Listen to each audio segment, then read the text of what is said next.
Chapter 294. Finally, the four of them looked at the commander-in-chief of the Allied forces, Devers, who had the final say. At this moment, Devers was in a dilemma. After experiencing Diomeira's unauthorized action, the easy collapse of the Allied forces in Metapontum and Heraclea, he was discouraged by such a joint operation and worried that he would be dragged down by a poor ally again. Tryphaeus just wanted to bring the army back to the city, while he wanted to lead the army back to Thurii immediately. But doing so would undoubtedly destroy the alliance with Tarentum, and it might also affect the image of keeping promises that Dionia had worked hard to build. While he was hesitating, the guard came in and reported that the Messapians had sent an envoy. Everyone was surprised. Devers's heart skipped a beat. He asked to let the Messapian envoy in and listen to what he had to say. Originally, after the Messapian allied forces gathered the defeated soldiers and reorganized the army, the Messapian archons led by Pacimerus believed that although the final result of this battle was not very good, the allied forces chose to retreat, and the cavalry suffered heavy losses. The Tarentum army should have suffered more losses. Compared with the Tarentum army, the strength of their own army was more advantageous than before the war. In the next battle, they should take the initiative and continue to attack Tarentum. Previously, several Messapian archons had openly and secretly complained that their failure to stop the reinforcements had caused the good situation to go down the drain. King Tremoni of the Pacheti expressed strong opposition. He emphasized that the main force of the Greek allied forces, the Dionysian army, had a unique formation, well-trained, and amazing combat power. They could even repel the Pacheti, who had the geographical advantage in the mountain battle.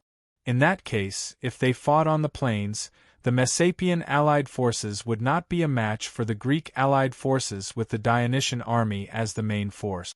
The Messapian archons were more or less aware of the combat power of the Pacheti, and they found it hard to believe that Tremoni, who had always been rebellious, actually said such a thing. At this time, Timothy Grass stood up and endorsed Tremoni. He once again emphasized the terrifying strength of the Dionysian army.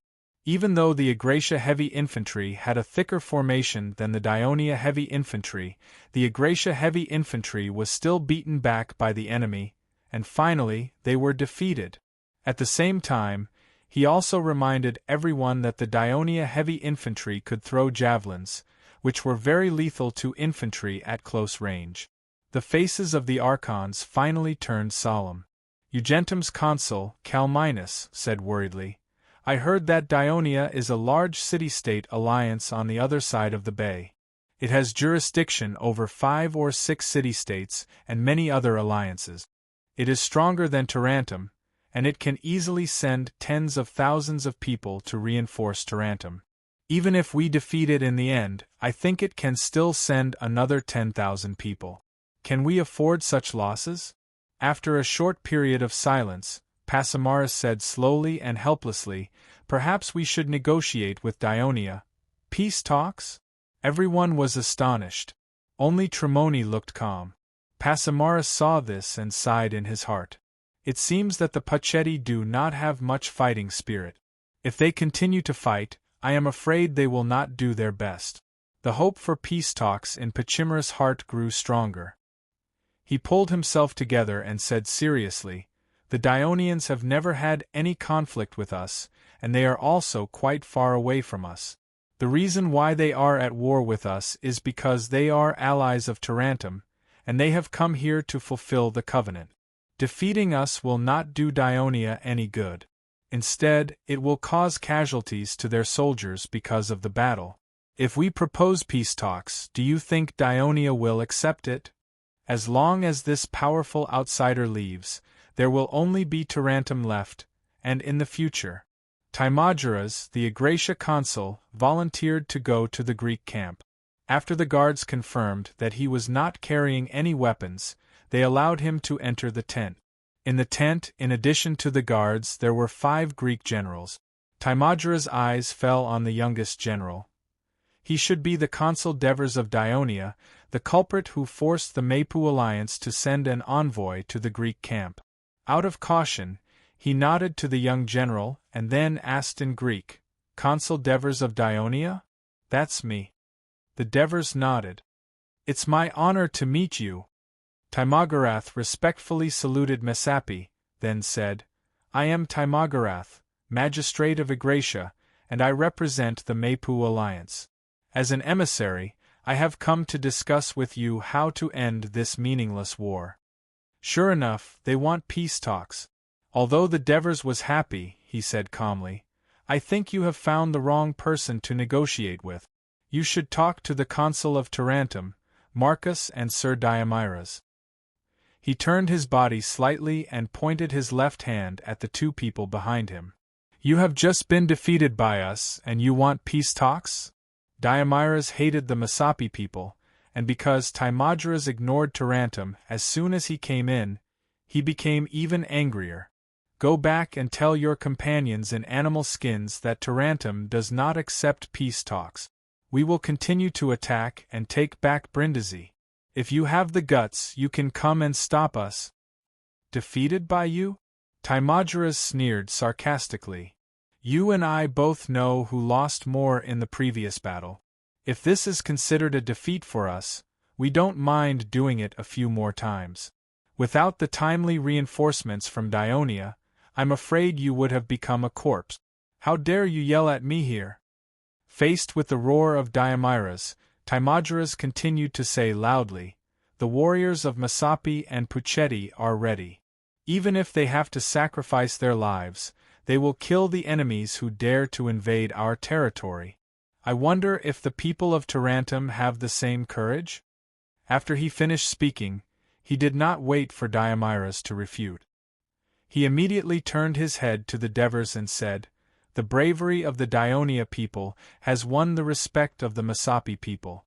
King Tremoni of Puchetti admires you very much and specially asked me to send his regards to you.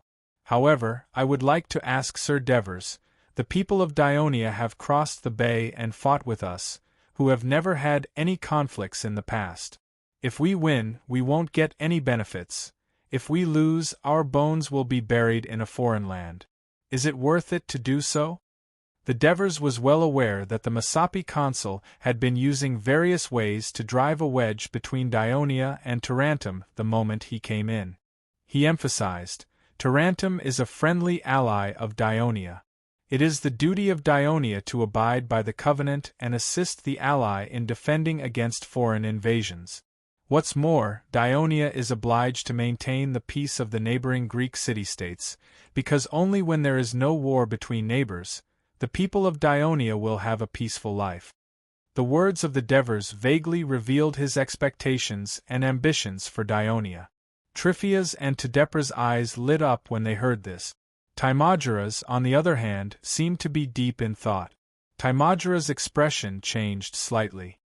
He heard the warning given to him by the Devers, and he quickly responded, "Sir Devers, according to what you said, you are here to help Tarentum resist the invasion. But in fact, Tarentum is not being invaded by the Messapi people, but is instead being seized from our Messapi people. Manduria is a city-state of the Messapi people. Brindisi is also a city-state of the Messapi people. Since the beginning of this year, the people of Tarentum have been attacking our land on a large scale, taking away our Manduria and Brindisi, killing countless Messapi warriors, and turning countless Messapi people, including women and children, into slaves of Tarentum. We fought back because we wanted to take back our land and avenge our clansmen. Sir Devers, you said that Dionia is obliged to help its neighbors maintain peace and resist aggression. Does it also include helping its allies to invade the land of other countries and kill the people of other countries?" Timogras' words were impassioned, and the expressions on the faces of Timogras and Diomelas changed drastically. The Devers, on the other hand, secretly praised in his heart, "Smart, just to the point." He immediately put on an embarrassed look. This, damn Messapi people, don't pretend to be pitiful." Diomelas retorted angrily, "Who has been invading whom all these years? Who is the real victim? every summer, who runs to the land of Tarantum to rob food and kill people? This year, we launched an attack just to respond to the call of the goddess of vengeance, to avenge the blood debt you owe to Tarantum all these years. In the face of Diomala's strong rebuttal, Timogera said calmly, "Why do we invade Tarantum every year? The reason is very simple. The land of Tarantum originally belonged to us Masapi people. Hundreds of years ago, your ancestors drove away the weak Masapi people who lived here and occupied this land. So what? Hundreds of years have passed, and this land now belongs to us, Tarantum. Since you can take it away, of course we want to take it back. Unfortunately, you can't do it. On the contrary, in a few years, Manduria will also become a city-state of Tarantum." Diomala's Humacas loudly interrupted the two of them. The two of them had already deviated from the main topic, and they looked at the three city-state archons, led by Devers, who were already impatient. Humacas hurriedly said, "Masapi people, you didn't come here just to argue, did you?" Chapter 295. I said. As soon as Diomira spoke, he was interrupted by Umacas. "Let's hear the conditions of the Masapi's peace talks." Timogarath cleared his throat and said, "Tarantum, Masapi, and Puchetti immediately cease fighting and return to their respective territories. Each party will return the prisoners from the war. Both parties will sign a peace agreement for 2 years. During these 2 years, they will not invade each other. After that, they will decide whether to renew the agreement based on the situation." "What do you mean return to their respective territories?" Umacas was keenly aware of the problem with this sentence. "Of course, it is to return to the state before the war began. The occupied territories must be returned," Timogarath said confidently. Diomira's cursed loudly and roared, "You want us to give up Manduria? Dream on. If you want it, pay with the lives of the Masapi." The negotiations soon broke down, but Timogarath was not in a hurry. He said, "I hope you will consider it seriously. The Masapi camp welcomes you at any time." After that, he turned a blind eye to Diomira's curses and left. He could see that in addition to Tarantum's stubborn attitude, the consul Devers of Dionia, as well as the generals of Metapontum and Heraclea, were somewhat tempted by the proposal of peace talks. The Greek coalition was not monolithic, and there was something to be done about it. What Timogarath could see, of course, Umacas could see.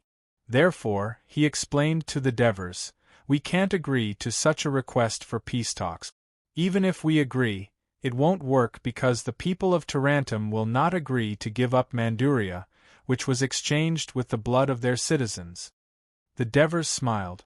"I understand, but negotiations are like buying and selling goods. We can bargain. The Masapi don't have to recapture Manduria." Umacas was a little anxious when he heard that. The Masapi are not sincere. The peace agreement they proposed is only for 2 years. In 2 years, Tarantum will not be able to restore its previous strength. It will not be able to cope with their possible invasion again. The Devers pondered for a moment. Just as they were about to speak, the tent was opened. Tormid walked in. "Consul, the Senate sent an urgent letter saying that the Brudi have made a move." Devers suddenly stood up and asked anxiously, "Where is the letter?" "The messenger is waiting for you in your tent, my lord." Divers had an anxious look on his face. Without saying a word, he walked out. The other 4 looked at each other in dismay. The Brudi? Omarkas thought the name sounded familiar, but he couldn't recall it. Diomira's had no impression of this at all. The Brudi are indigenous people who live in the mountains west of Dionia. They're close to Dioria. They used to come down from the mountains to rob the people and properties of cities like Turiae and Castellan. Triphias explained in detail. The Brudi shouldn't be strong, right?" Umacas asked with some hope. Triphias thought about it seriously. He looked solemn, but he was deliberately exaggerating the facts. The Brudi have little contact with the outside world because no other race has ever been able to invade their land. Vigo City took the initiative to surrender to the Lucanian coalition. Strictly speaking, the Lucanians did not enter the land of the Bruttii. It is said that they have dozens of tribes and 5 or 6 large cities. In terms of strength, I'm afraid they are stronger than the Puchetti. After hearing this, Umakas and Diomyras felt uneasy in their hearts. After leaving the military tent, the anxiety on the Dever's face disappeared without a trace. He even had the leisure to tease Tormid. Good performance just now. Tormid also laughed. In the beginning, he was known as the mercenary army's first herald. One of the main reasons was that he was good at understanding the intentions and difficulties of the leaders. He did his best to help them achieve or resolve them. It was because he felt the inner conflict of the Devers that he took the opportunity of the West Lu tribe to enter the tent and yell. He was not sure if the Devers would accept his self-determined approach because it was his first time acting as the personal herald of the Devers. Even though both parties had dealings in Persia, the status of the Devers and him was now very different. The Devers' words dispelled the uneasiness in his heart. "What's the specific situation?" the Devers asked calmly. Based on his understanding of the Bruttii during this period of time, even if the race was moving towards unification, he did not think that the Bruttii could pose any great threat to the Dionia alliance. "I heard that a tribe of Greeks in the territory of the Bruttii has sent people to the Senate for help because they refused to obey Cosenza's order to incorporate them. Cosenza wants to send a large army to destroy them. You can ask Marigi for the details. He is waiting for you in your military tent," Tormid said seriously. "Oh, Marigi is here too." The Dever's heart skipped a beat, but his footsteps did not change. "A Greek tribe?" He must be talking about the West Lu tribe. Just when he was about to doze off, someone sent him a pillow. "It's killing 2 birds with 1 stone." He pondered along the way and soon arrived at his military tent. After reading the urgent letter sent by the Senate's rotating president, Cornelis, and carefully listening to Marigi's narration, a mischievous smile appeared at the corner of his mouth. Could it be that the busy alliance's highest commercial official came to deliver a letter for me because of Polixus? Polixus, who only knows how to yell in the Senate and has no power, is he worth my attention? Marigi raised his eyebrows. "I came to Tarentum mainly to take this opportunity to come over and understand the situation of the port of Tarentum. However, Sir Devers, Polixus has indeed been too active recently, which may cause some senators to have other ideas." He took a few steps closer and lowered his voice, as if he wanted to remind the Devers of something. The Devers looked calm, but his heart was racing a few times. He did not care much about Polixus' dissatisfaction with him, because few other senators in the Senate would support him, and he needed such an opposition to show that the Senate was not his alone. But if Polixus thought that his indulgence towards him was due to his weakness and arrogance, which may lead to some possible chain reactions, then he needed to warn him. Marigi saw that the Devers were a little absent-minded, and knew that his words had an effect. He changed to another matter. "Sir, I heard from the reserve soldiers stationed in the Tarentum barracks that, for the past 2 days, there have been many Tarentum citizens surrounding the barracks gate, not only loudly insulting the Dionia soldiers, but also demanding punishment for criminals." "What criminals? What happened?" Divers furrowed his brows and asked hurriedly. He was quite sensitive to violations of military discipline. "It's said that some soldiers in our legion beat up a Tarentum theater owner in the market outside the barrack." "There's such a thing." The Devers became angry when he heard it and shouted, "Tormid!" Tormid answered and entered. "Go inform Capus and Dracos, and ask them to send military judges to investigate who in their respective legions participated in the fight in the market before the expedition." After that, his anger seemed to have subsided a little. He thought for a moment and added, "What else caused it?" After Tormid left, the Devers temporarily put the matter behind him, and turned to ask Marigi, "What's the price of grain in the Turii market now?" "It's quite high. Because of the war in Sicily and here, especially the war between Syracuse and Carthage, which lasted for a long time.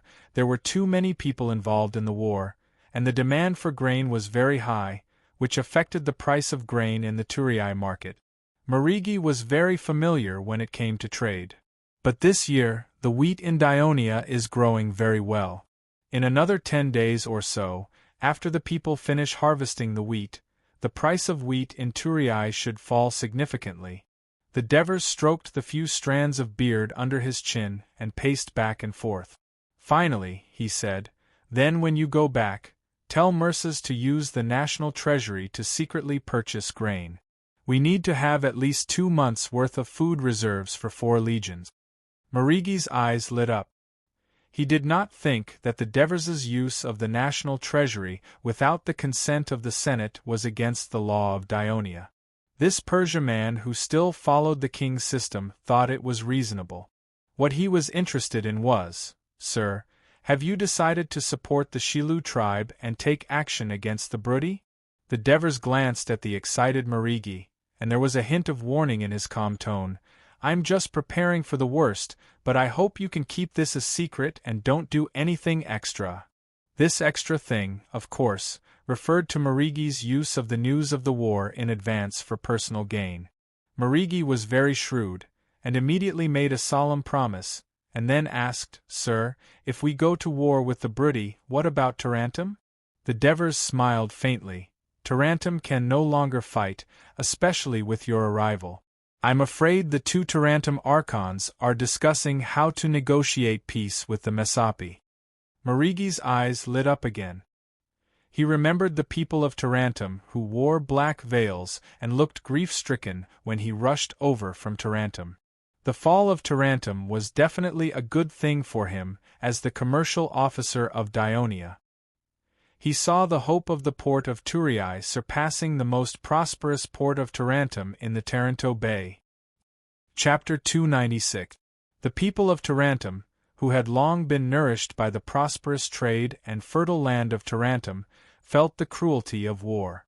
They no longer had the ambition to compete with Dionia and only hoped that there would be no more sacrifices for their homes and loved ones. Under the strong demand of the citizens, the Senate organized a hasty citizens' assembly. After a heated debate, they finally decided to use the victory of the battle to propose peace talks with the Messapi people. In order to prevent the obstruction of the belligerent consul Diomyras, the citizens' assembly also elected the next consul in advance. Humacus was still elected, and Distymus became consul again. At the same time, he shouldered the mission of going to Messapi to complete the peace talks. As for Diomyras, the people of Tarentum were not as radical as the people of Crotone and did not request for him to be put on trial. However, it could be assumed that his life in Tarentum would not be good. Distymus was on his way to the camp, and Devers was writing a reply to the Senate of Dionia. "Sirs, after I led my army to Tarentum, I fought a battle with the 30,000 Messapi coalition forces in the mountains yesterday and won. Our soldiers suffered few casualties, but Tarentum suffered heavy casualties. Judging from the results of the war during this period of time, the decline of Tarentum is inevitable. Therefore, Consul Tryphias of Heraclea took the initiative to express to me that he wanted to join the Dionia alliance, and Consul Tidepras of Metapontum is also wavering. Sirs, perhaps you haven't realized that the Dionia alliance is no longer the weak city-state that had to be invaded by strong states in the past, but has become the most powerful force in southern Italy. Since Dionia has become the overlord of southern Italy, it has attracted the attention of other city-states in southern Italy. We must change our previous cautious and conservative style in time to show the boldness that a strong alliance should have. Only in this way can the city-states of southern Italy tightly unite around Dionia and protect the safety of Dionia. Dionia also protects the peace and stability of all the Greek city-states in southern Italy and protects the safety of every Greek. This is the goal that we, the Senate of Dionia, strive to achieve. Shilu, as a Greek tribe living among the other races, has asked us for help in a time of crisis, and this is the time to test us. To reject him would cause doubt in the hearts of our allies and the cities that are watching, but to accept him would inspire the courage of the cities that have faith in Dionia, for Dionia would go to war with Brudi for the sake of a small tribe like Shilu. So when the other city-states were in danger, how could Dionia not do its best to help? In addition, even if a war with the Brudi arises because of protecting the Shilu tribe, there is no need for us to regret it, because a war between Dionia and the Brudi is unavoidable. The reason why the Shilu tribe asked us for help was because Kazensa was uniting the Brudi tribes to form an even more powerful and terrifying Brudi tribal alliance, just like the Lucaria tribal alliance. We all know that the land in the Brudi region is barren, and the production is not plentiful. In the past, the Brudi often crossed the mountains and plundered the Greek city-states for supplies and people. Now that a unified Brudi tribal alliance has been established, it is inevitable that they will expand outwards to achieve greater development for their race. But look at the surroundings of the Brudi. It is either surrounded by Dionia's territory or adjacent to our allies. The Brudi is like a beast lying next to Dionia. Do we hope to tame it before it grows up? Or do we wait for it to grow up before we fight it? The answer is undoubtedly the former. The Devers handed the written letter to Marigi. After sending him off, Tormid came in and told the Devers in detail about the investigation of the soldiers beating the people. The Devers did not expect that it was because of him that the soldiers violated the military law, and he was touched. He whispered, "Oliver's." He could not make a decision at the moment. Tormid took the opportunity to persuade, "Sir, it is because the Tarantum people freely insulted our soldiers, and you, that Oliver's and the others were angry and beat him. I don't think they are wrong in this matter." And the Devers looked up at him, and Tormid immediately shut his mouth. "Yes, for me." The Devers sighed softly and made a decision in his heart. "Go inform Capus and Dracos, let them leave half of their men in the camp, and bring the rest of the soldiers to the threshing ground in the middle of the village, and then call the military judge." "Sir." Tormid heard and wanted to persuade again. The Devers waved his hand and did not allow him to say more. "Go." "Brothers!" The Devers stood on a haystack the height of a person, facing thousands of Dionia soldiers, and said loudly, "In order to fulfill the covenant between Dionia and Tarantum, you have come to this strange land, fought bravely, and repelled the fierce and cunning Masapi and Puchetti. I, the Senate, and all the people of Dionia thank you." The soldiers proudly puffed out their chests. The Devers paused for a while and continued, "But in the process a bad thing happened. Several of our brothers beat up a Tarantum theater owner. At that time, the soldiers pricked up their ears and listened carefully. Although they were restricted by military rules and could not move, their eyes darted around, guessing who did it. Although it was the other party who provoked us first, Dionia's military law is not for show. Those who beat people must be punished." The Devers shouted with a serious expression, "Military judge!" The military judge at the side said loudly, "According to Dionia's military law, soldiers who bully or beat people of the Alliance during the war will be punished at least 20 times depending on the seriousness of the case. But because of the other party's repeated provocation and vicious words, the soldiers present were forced to attack out of anger. After discussing with the commander-in-chief, I have decided to punish the soldiers who committed the crime. Each soldier who committed the crime will be punished with 10 strokes of the stick." The soldiers were relieved. For them, who often received military training, 10 strokes of the stick was a very light punishment. "Olivers, step forward." The military judge continued to shout. When Olivers walked to the line, there was another small commotion among the soldiers.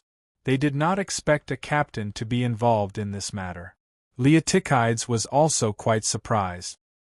He did not expect the people of Dionia to punish the captain who committed the crime without hesitation just because he beat up a citizen of the Alliance in order to uphold military discipline. In his memory, the Spartan army was also unable to achieve the same level of discipline. They were only disciplined when it came to battles, But when they were in the territory of the alliance, the actions of the soldiers were not strictly restricted. Therefore, the local people, such as Corinth and Megara, had a lot of resentment towards them. Back then, as the son of King Arsus of Sparta, Leotychides did not receive much treatment as a prince. He also participated in many battles as a soldier, so he was more familiar with the situation of the Sparta army. Olivers calmly walked to the front of the line. After beating someone up, he was already prepared to be punished. After the military judge called out the names of the soldiers who committed the crime, Olivers saw the Devers on the haystack looking at him. Then he heard him say loudly, "In addition, there is another person who will be punished by military law, and that is me." As soon as this statement came out, the whole army was in an uproar. Capys, Dracos, Antonios, Alexis, Amintas and other senior generals were also shocked when they heard this. For a moment they forgot to restrain the soldiers. Under the reminder of the Devers, they finally restored the order of the line.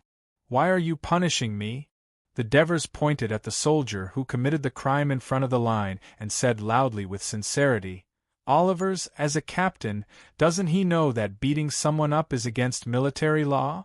Don't the other brothers know the pain of being beaten by the military rod?" No, of course they know. Every soldier of the legion is familiar with the military law of Dionia. But why did the brothers of the First Legion not have such problems when they were in Crotone, in Cilicia, and in Corunna, but made a mistake here in Tarentum across the bay? Because the people of Tarentum mainly insulted me, and Olivers and the others hit me in anger to maintain my prestige as the commander of this army. And I, as the consul of Dionia, your commander, led you to help Tarentum, but not only did I not win the respect of the people of Tarentum, I even let them belittle and insult us. This is my dereliction of duty, my responsibility. So since you want to punish them, you have to punish me first otherwise. The Devers patted his chest. I don't feel good here, and I can't forgive myself, so don't try to dissuade me. I want to accept the punishment of 10 military rods together with these brothers. The execution will be supervised by Dracos, no faking. After the Devers finished, the threshing floor was silent. Every soldier looked at their commander with excitement, their chests rising and falling rapidly. Olivers only felt his eyes warm, and tears flowed down his cheeks. He could not help but wave his arms and shout, "Long live our Devers!" As soon as he took the lead, a huge wave of voices covered the entire village, mixed with praises of "Long live Dionia," and curses of "Damn Tarentum."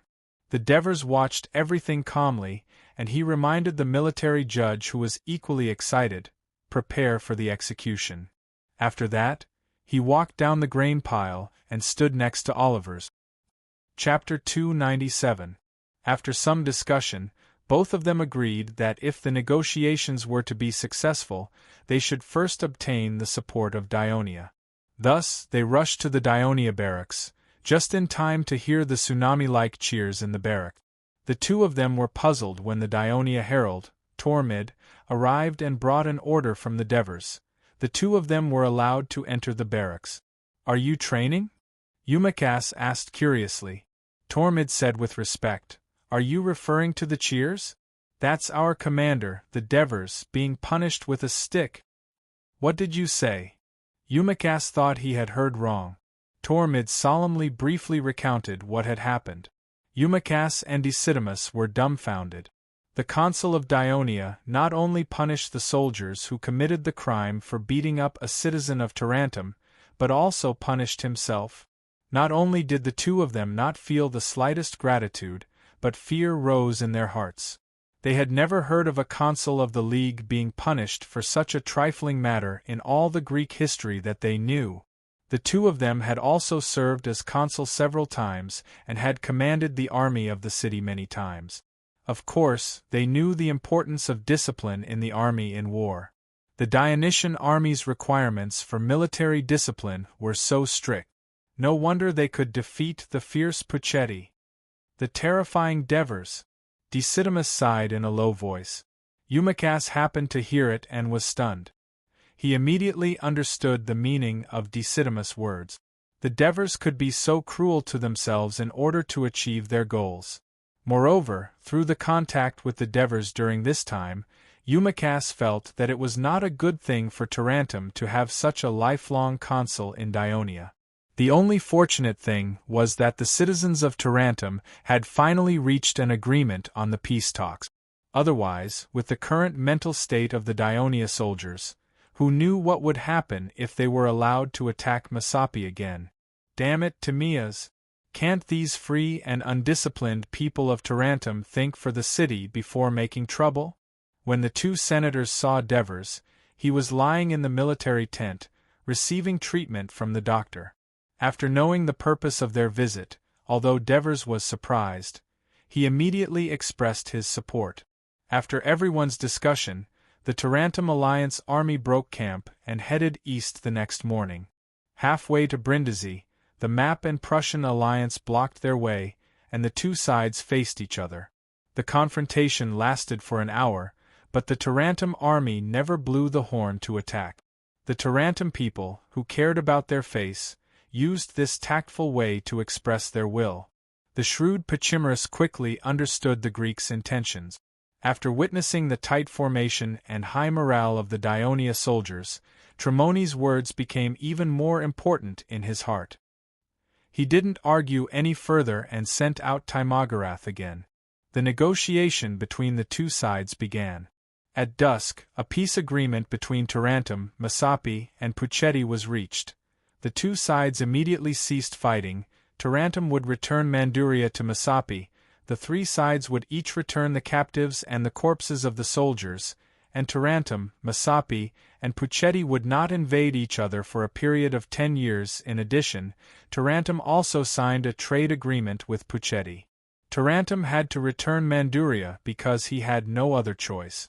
The Senate of Tarentum had discussed in advance and finally agreed that after Masapi and Puchetti united, Manduria alone could no longer stop the invasion of the Masapi people, because they could join forces with the Puchetti people to invade from the wider east of Tarentum.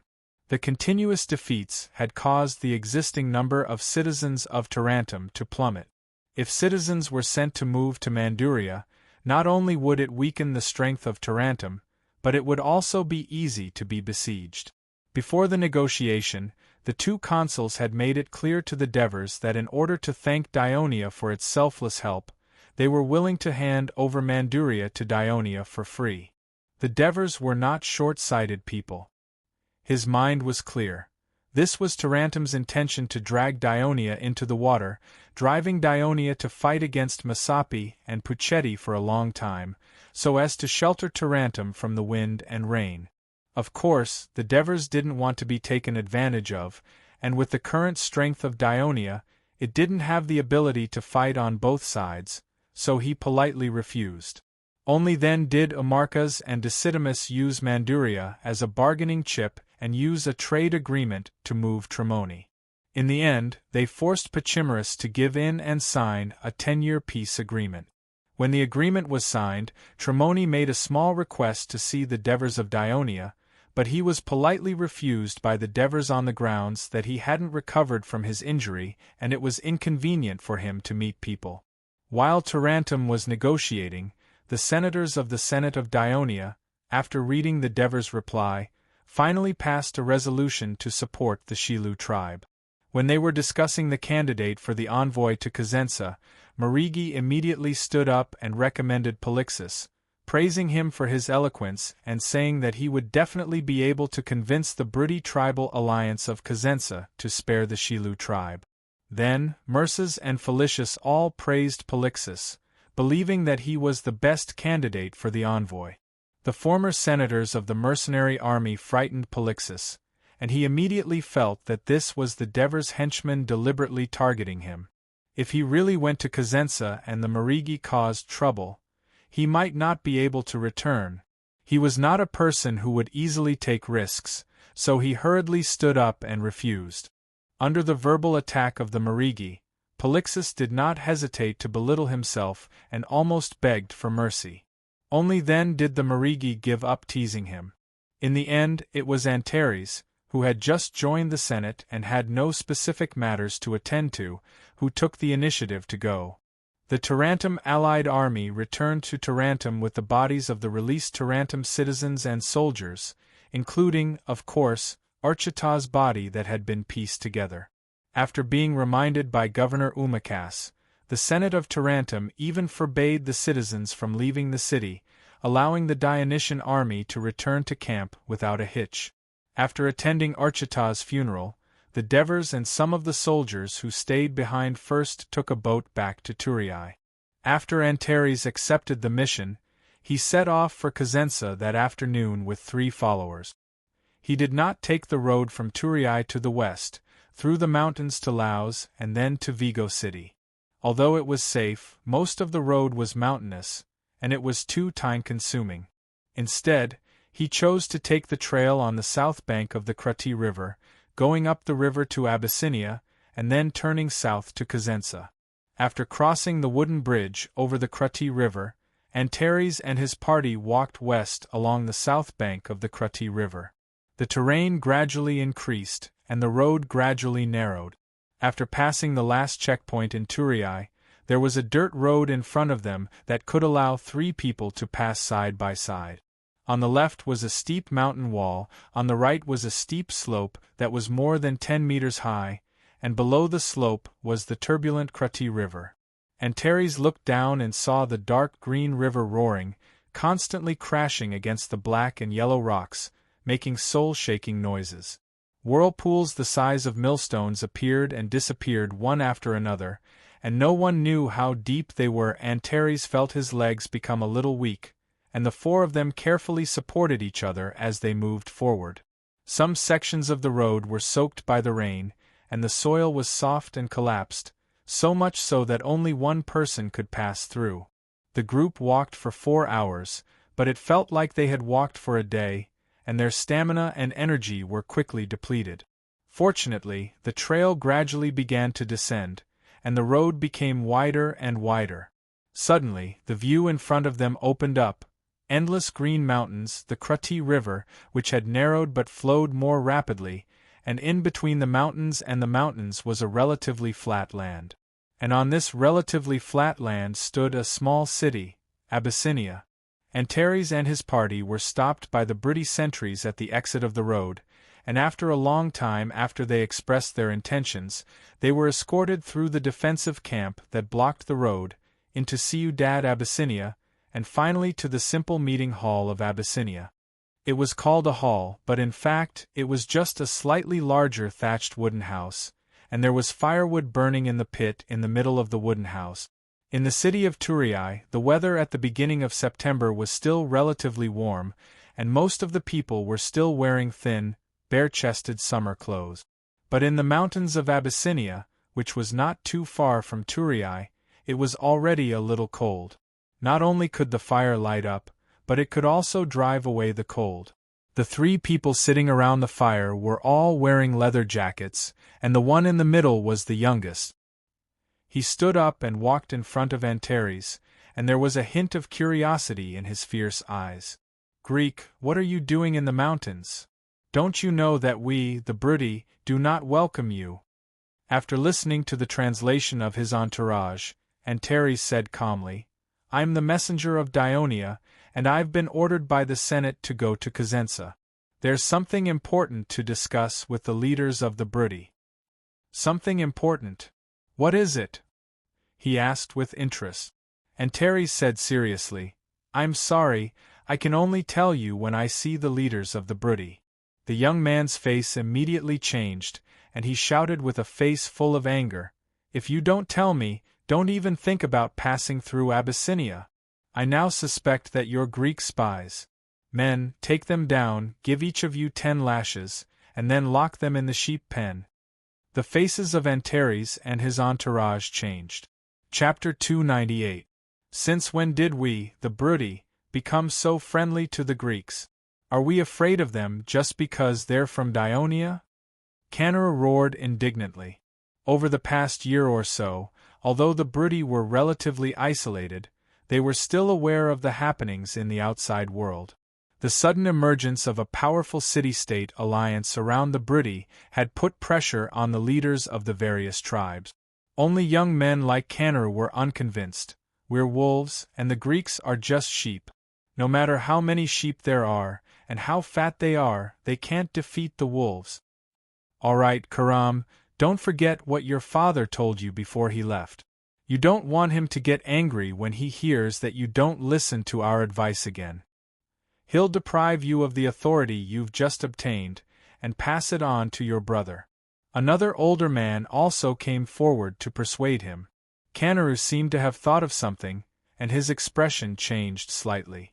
He turned around angrily and glared fiercely at Antares before he left. Antares was listening to the translation of their conversation by his follower. The old man walked over and said in a gentle tone, "Messenger of Dionia, my name is Bagalipi, a leader of Abyssinia. His name is Brim, and he's also the leader of Abyssinia." Antares bowed with a smile and reported his name. "We'll immediately send someone to inform Cosenza of your arrival. You'll be staying in Ciudad Abyssinia to rest for the time being. Once we receive news of your entry, we'll send someone to escort you to Cosenza." The Briti slept very simply.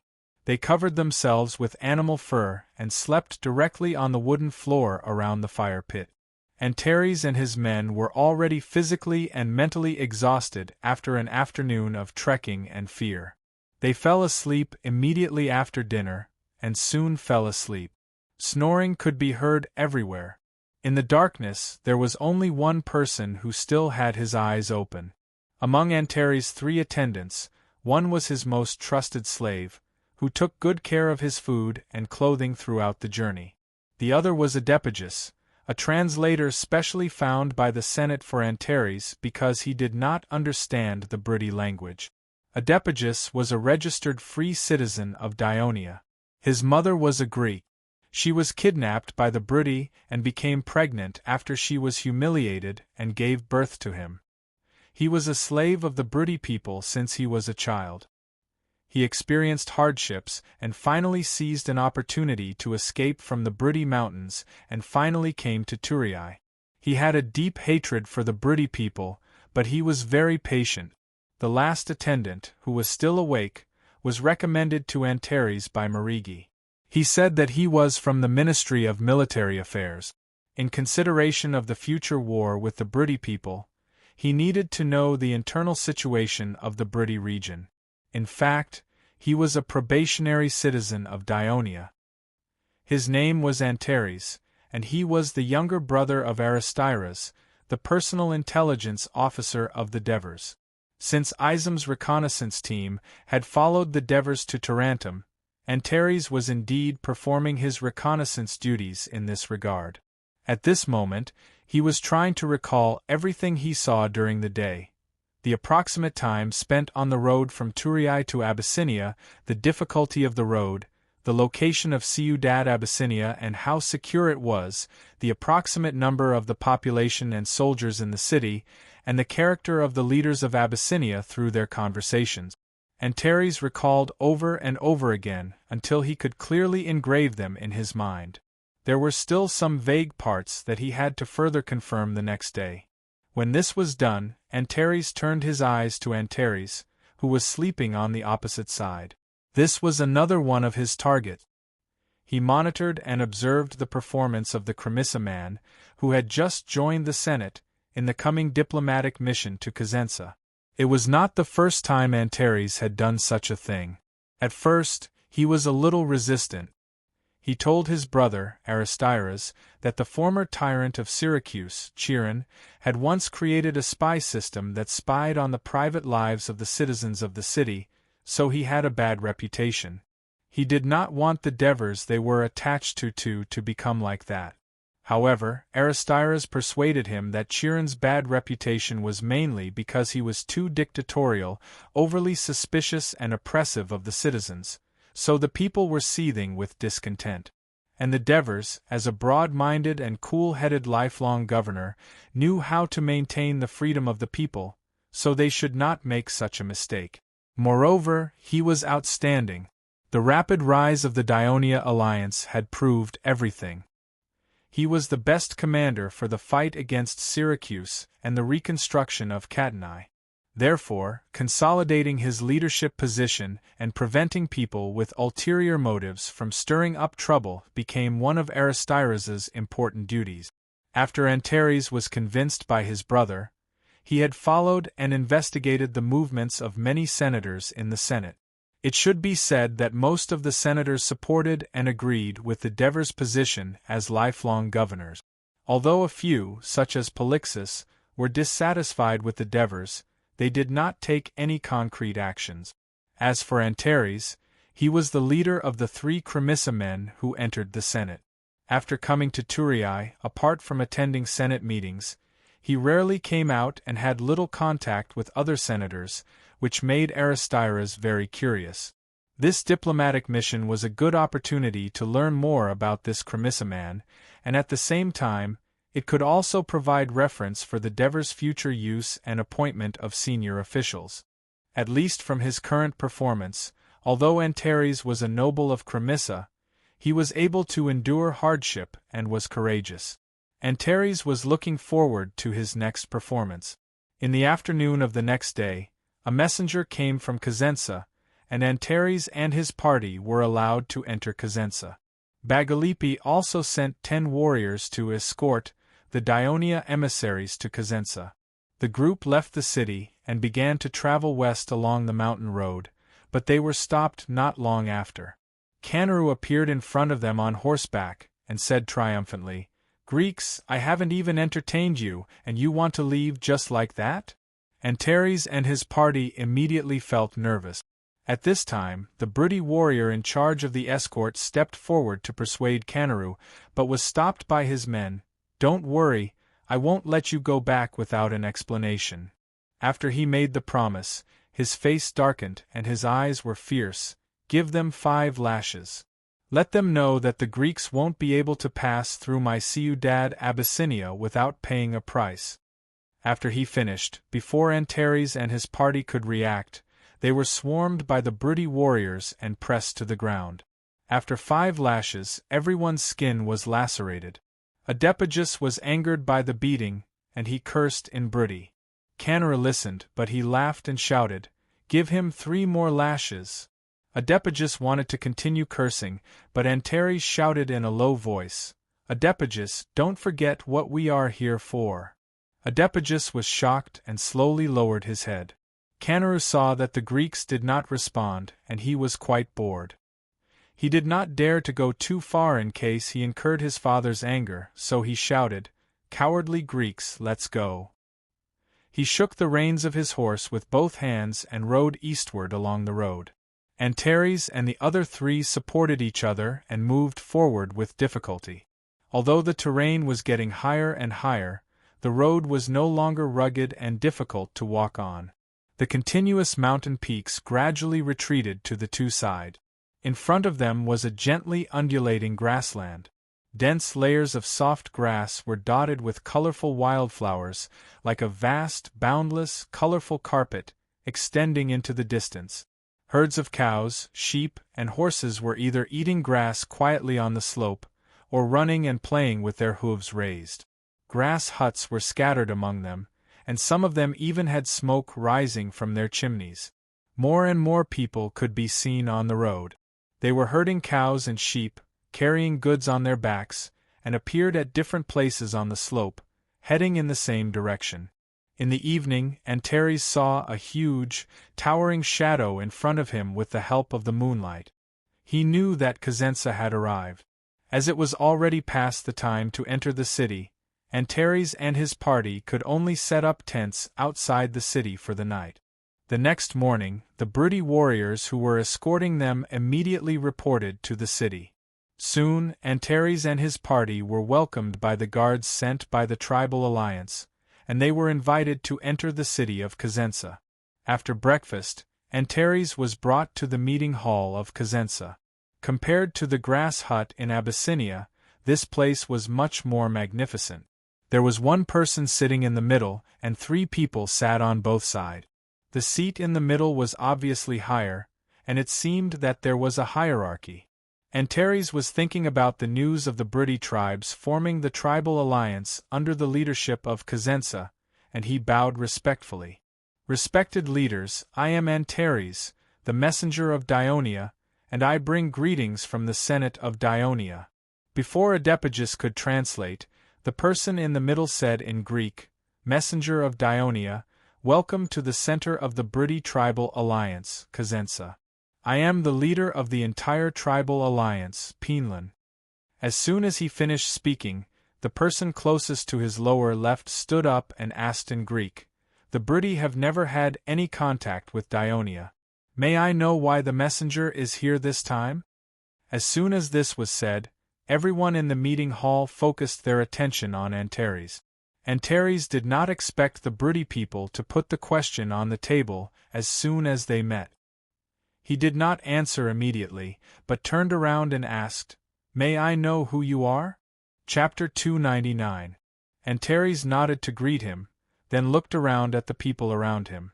They looked at him with vigilance and scrutiny, which made him lower his expectations for the success of this mission. Antares secretly encouraged himself, mobilized his emotions as soon as possible, and made his words more powerful. Everyone, the great leader of the Briti, Dionia, as the leader of the southern Greek city-state alliance. Here, he was obviously exaggerating the prosperous status of Dionia, is responsible for maintaining the peace between the southern Greek city-states of southern Italy. It was his duty to maintain the peace between the Greek city-states in southern Italy and protect the lives and property of the Greeks. That was what Dioria had been doing for the past 6 months. A few months ago, Dionia presided over the mediation of the war between Crotone and Rockley, and a few days ago, at the request of the alliance, they sent troops to aid Tarentum to resist the invasion of Messapi and Puccetti. When Antares said this, he saw that everyone's expression became solemn. Shilu, a tribe of Greeks. They have been living peacefully in this mountainous area and have always been friendly with the surrounding tribes, but now their survival is threatened. Your newly formed tribal alliance threatened this weak tribe, which has never hurt any Briti people, to immediately leave their home that they have lived in for decades and go to Cosenza to accept your incorporation. They had no choice but to ask for help from Dionia. In order to protect the lives and property of the southern Greek people, the Senate of Dionia has reached a consensus and sent me here, hoping that the Briti tribal alliance will stop threatening the Shilu tribe and restore peace and tranquility. When Antares finished speaking, the people present did not seem to be surprised. They looked at each other. When everyone was discussing the reason for the envoy of Dionia to the Briti, someone was right. The people of Dionia came for the Shilu tribe, and the person he was referring to was the great leader of Canopiscia, Panjuru. The settlement of the Shiluan tribe was not far from the north of Canopiscia city. At this moment, he stood up angrily. "Arrogant Dionia people, the Shilu live in the land of the Briti, their food and clothing are produced from this land, they are the tribe of the Briti, this is the internal affairs of the Briti, it has nothing to do with you Greeks. If that's all you're here for, you can go back. Briti doesn't welcome you, and we don't like a force from outside the mountains interfering with Briti's affairs." Antares sneered and said, "The Briti region is called that because a large number of Briti tribes live here. That's why people are used to calling it that. In fact, this mountainous area was neither under the jurisdiction of a country nor a city-state, so there was no unified territory or border. Everyone knows that the Shilu tribe is made up of Greeks. They have lived on this land for hundreds of years, they have the right to continue to live here independently. The great leader of Abyssinia, Nikaru, had a short temper like his son, Kanaru. He immediately scolded and shouted, 'What right does the people of Dionia have to tell us what to do in the land of the Briti? Originally, we were planning to deal with the Shilu tribe in a few days, but now that you've said it, I've decided to send an army to destroy it in the afternoon. If Dionia can give Cremissa, Asprostum, and Nudum the right to live independently, then it won't be a problem for us to let the Shilu go. In that case, it won't be a problem for us to let Shilu go, Ambanya's great leader Bojum mocked, not to be outdone. Antares stood quietly, as if he did not hear their scolding. At this time, Sidorum asked loudly, "What will happen if we refuse the request of the people of Dionia?" The scolding in the hall suddenly became much quieter. "I was only ordered to tell you the request of the Senate. If you don't accept it, the Senate of Dionia will need to discuss it before making the next decision." Antares did not change his expression, but his tone became more serious. "However, Dionia has always kept its promise. No matter what price it has to pay, it will not let its allies be bullied. The previous cases have proven everything. Just now, I have already mentioned that I, Archon Dionysia, Sir Devers, in order to fulfill my alliance with Tarantum, has led 15,000 soldiers to fight against Masapi, who have invaded our ally. Just as I was about to leave for Cosenza, a battle report has arrived. Sir Devers has led his army to defeat the 30,000 allied forces of Masapi and Puchetti in the mountains. The Masapi and Puchetti allied forces have suffered countless casualties, and were forced to sign a peace treaty with Tarantum. Soon, the Devers will lead the victorious army back to Turiai and hold a triumphant ceremony. A threat. This was a blatant threat. Everyone looked at each other, and the great leader Nikaru even jumped and scolded, and declared that he was not afraid of going to war with Dionia. "Quiet, quiet." The high priest of Brudi, Ferodaru, stood up to maintain order in the hall. "People of Dionia, we Brudi warriors are not afraid of war." Penlan, who was sitting in the middle, said, "But Brudi and Dionia are neighbors. Once there is a conflict, it will damage the relationship between the two races, leading to endless war. To avoid the possible sacrifice of countless lives because of the Shilu tribe, Brudi is willing to make a concession. We will not punish the Shilu who violated the order, and we will let them leave Brudi safely." "What are you talking about, Penlan? Brudi will never yield to Dionia." Nikaru immediately expressed his dissatisfaction. "What about the land? The land that generations of Shilu people lived on was taken away by you just like that?" Antares reacted quickly and asked. Penlan glanced at Nikaru, and although Nikaru was still angry, he did not say anything. Ferodaru advised Antares seriously, "Not turning the Shilu people into slaves is already the greatest kindness of the Brudi tribal alliance. People of Dionia, do not be too greedy." Antares shook his head and said firmly, "But the order from the Senate is that the Shilu people's right to live independently in Brudi must be guaranteed." A glint flashed in Penlan's eyes, and his tone became indifferent. "If that's the case, we will make a decision after discussing. Also, we do not know the current situation of the Shilu tribe. We need to send someone to understand before we can make a decision," Sidorum quickly interrupted. After the guards sent Antares away, the discussion in the meeting hall became even more intense. "Dionia is bullying us too much, saying that they are protecting the Greeks of southern Italy. I think they just don't want us Brudi to unite. That's why they are purposely causing trouble for us," Panjarus said angrily. Ferodaru nodded and encouraged everyone.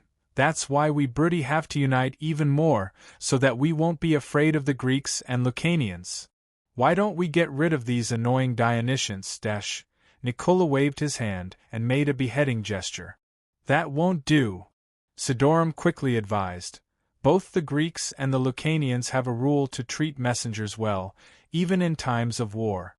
We, the Brudi Alliance, are becoming a powerful one, and we should abide by these principles that are universally agreed upon by all races in order to better deal with them. Moreover, killing the messengers of Dionia will only anger the people of Dionia, and war will be inevitable." "Who cares about Dionia? My people and I are not afraid of them at all," Nikaru said without showing any signs of weakness. "Of course we are not afraid of Dionia, but if war breaks out, our great plan to unite the Brudi will be seriously affected," Penlan said solemnly. "I think we should imprison them for a few days, and let them out after we take care of Shilu. By then, they will want to protect Shilu, but the Shilu tribe will no longer exist. They will have to accept this fact, Bagaru suggested. Sidorum was inspired and said, "Everyone, I think this is a good idea. We can also make some slight changes to it." Everyone agreed with Sidorum's idea. Only Nikaru did not care and said impatiently, "Why make it so complicated? It's as if we Brudi are afraid of Dionia." Pinlan ignored him and cautiously reminded, "I think Elder Sidorum's suggestion can be implemented. However, we need to be prepared. If the people of Dionia do not accept our idea, then we need to be prepared for a possible war." After a brief silence in the hall, Nikaru was the first to speak. "I admit that Dionia is stronger than us, but if they dare to enter the Brudi Mountains, I can guarantee that they will not be able to return, because no one is more familiar with the mountains and highlands here than we are. Umla, the goddess of snow mountains and highlands that Brudi believes in, has sheltered us, the Brudi people, for hundreds of years, and will continue to shelter us, the Brudi people." Nikaru's words lifted everyone's spirits. Pharaoh Teru said, "Also, we need to find allies to fight against Dionia, to reduce the pressure of facing Dionia alone." Allies? The Brudi region was already surrounded by Dionia and its allies. Where could they find allies? While everyone was thinking hard, Sidorum suddenly shouted excitedly, "The Lucanians! We can go find the Lucanians!" After Dionia seized the Gramentum, they have already threatened the safety of the territories of Picos and Potentia. If they do not want to become the next Gramentum, they should be willing to ally with us. Pinlan's eyes lit up. The reason why he did not think of the Lucanians was that 2 years ago, the Lucanians were the most feared enemy of the Brudi people. When Vigo City surrendered to the Lucanian tribal alliance and the situation in the Brudi region was at its most critical, Pinlan even thought of leading the tribe to migrate south. For this reason, he also led the Cosenza army and joined forces with Clepetia to attack Trine, and a fierce battle with the Crotone alliance. But in just 2 short years, the once tyrannical Lucanians had been reduced to such a state. This could not help but alarm Pienluan. Chapter 300. Back then, when the great leader of Vigo City, Sidorum, led his tribe to seek refuge with the Lucaria tribe alliance, it scared all the tribes in the Brudi region. They all felt that a catastrophe was about to befall them. Although things had changed, many people still had prejudice against Sidorum and the people of Vigo. This had become a sore point for Sidorum. He was the first to let go of the past hatred between the tribes and come to Cosenza on his own initiative. He was the first to propose the establishment of the Brudi alliance. In the Brudi region, Vigo City's power was second only to Cosenza. However, in this meeting hall, his words did not even carry as much weight as Nikaru. At this time, he ignored Nikaru's mockery and said to Pinlan solemnly, "Leave the alliance with Picasus and Potentia to me." At the end of the discussion, no one proposed to let Shilu go and let it exist independently, because once that was done, it would give the other tribes who were unwilling to be merged an excuse to increase their confidence in resisting this new alliance. The road to unification of the Brudi would not be as smooth. Adepagus walked back into the house with a dejected face. "How is it? Still not letting us out?" Anthroporus walked up to him and asked. Adepagus shook his head and said angrily, "It's still the same words. They said something like, 'Some tribes in the city are rioting and haven't settled it yet. They're afraid that, if we get hurt accidentally, it will cause tension with Dionia. So, they strengthened the protection for us. Wait a minute, I think they want to imprison us. Maybe they want to cover our eyes and ears and take care of the Shilu tribe as soon as possible." Anthroporus looked at Antares anxiously. Antares, on the other hand, was lying leisurely on his bed, letting his slave apply the medicine he got from the Brudi on his wounds. He was not anxious because he had read the letter from the Devers in the Senate.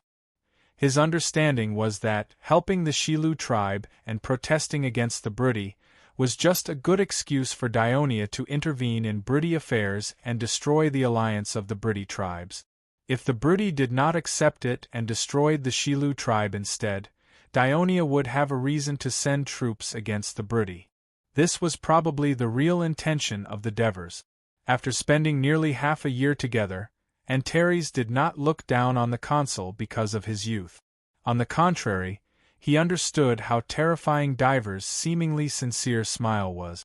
Therefore, regardless of whether this mission succeeded or failed, Dionia had achieved his goal. He said calmly, "Don't worry, we can wait." 3 days later, Antares came to the meeting hall of Cosenza again. Penland told him a piece of bad news. There was a civil war in the Shilu tribe. Some of the tribesmen wanted to return to the Greek city-state, while others wanted to merge with Cosenza. As a result, the two sides clashed, and the conflict led to killing. In the end, the tribesmen who supported merging with Cosenza slaughtered the other tribesmen. He also let Antares meet a few leaders of the Shilu tribe. They kept asking to join Cosenza and firmly refused any help from Dionia. During the whole process, Antares did not speak much, which gave the Briti leaders who had been observing him the illusion that the Dionia seemed to have accepted the result. Penland said to Antares apologetically, "What has happened has happened. All we can do is to do our best to settle the Shilu tribesmen who are still alive. We are worried that Dionia will misunderstand the Briti alliance and make some radical decisions. Therefore, we hope that when Lord Antares returns to Turii, he will convey our sincere apologies to your Senate and our sincere wish to have friendly relations with Dionia." Antares said calmly, "I will report what happened to the Senate truthfully, and will also convey your wish to be friendly without missing a word. As for what the Senate will decide, I cannot guess." Cosenza did not stop Antares from leaving. On the contrary, he gave him many valuable gifts, and Cosenza also sent him off quite grandly. During the farewell, Sidorum was the protagonist. Not only did he send hundreds of Vigo warriors as guards, but he also personally accompanied Antares out of Cosenza.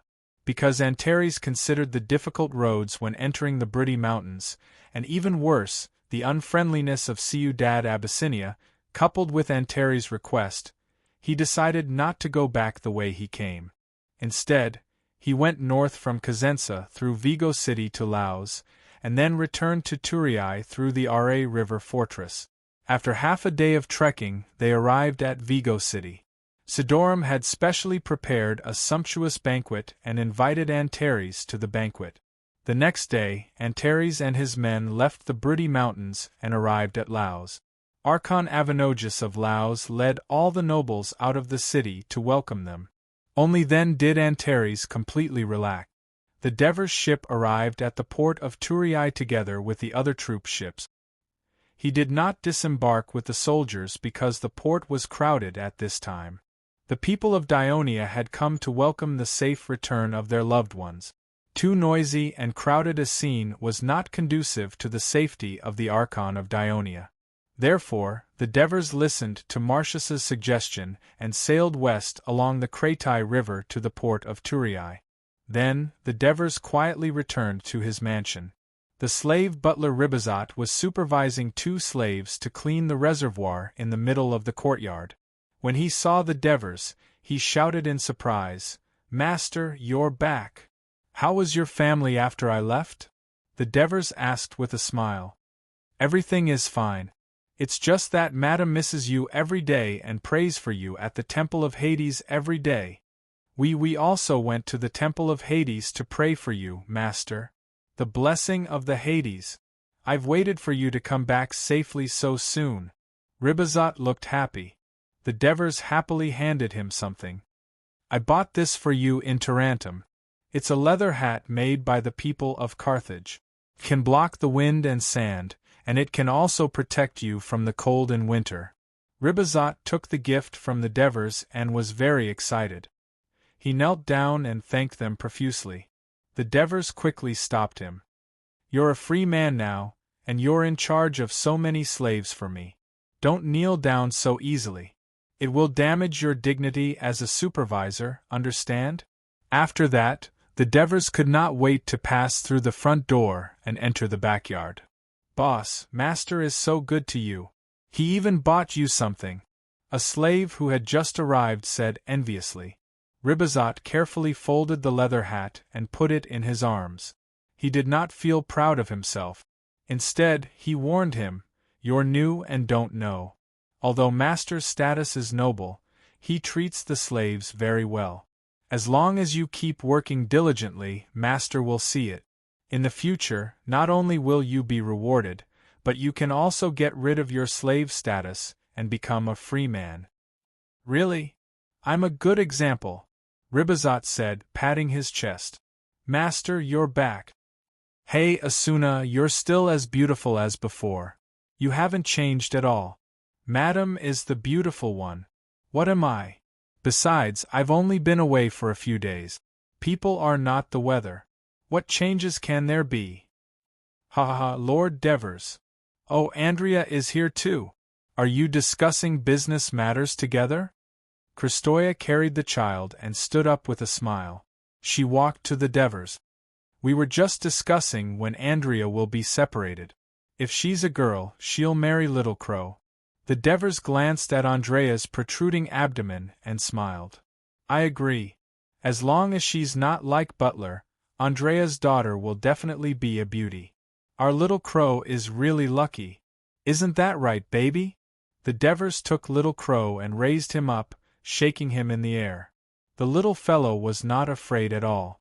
Instead, he flailed his arms and legs in the air, crying out. "Look, the child has agreed." The Devers smiled. "You sent Butler to Grimentum and made Andrea pregnant. She had no one to take care of her, and you still have the nerve to say that?"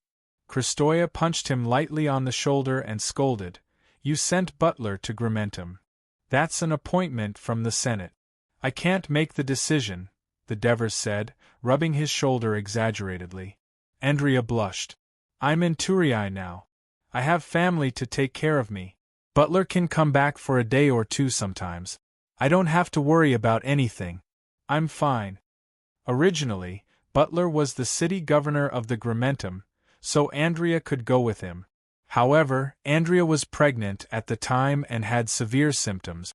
Moreover, the Grimentum had just been occupied and was not stable.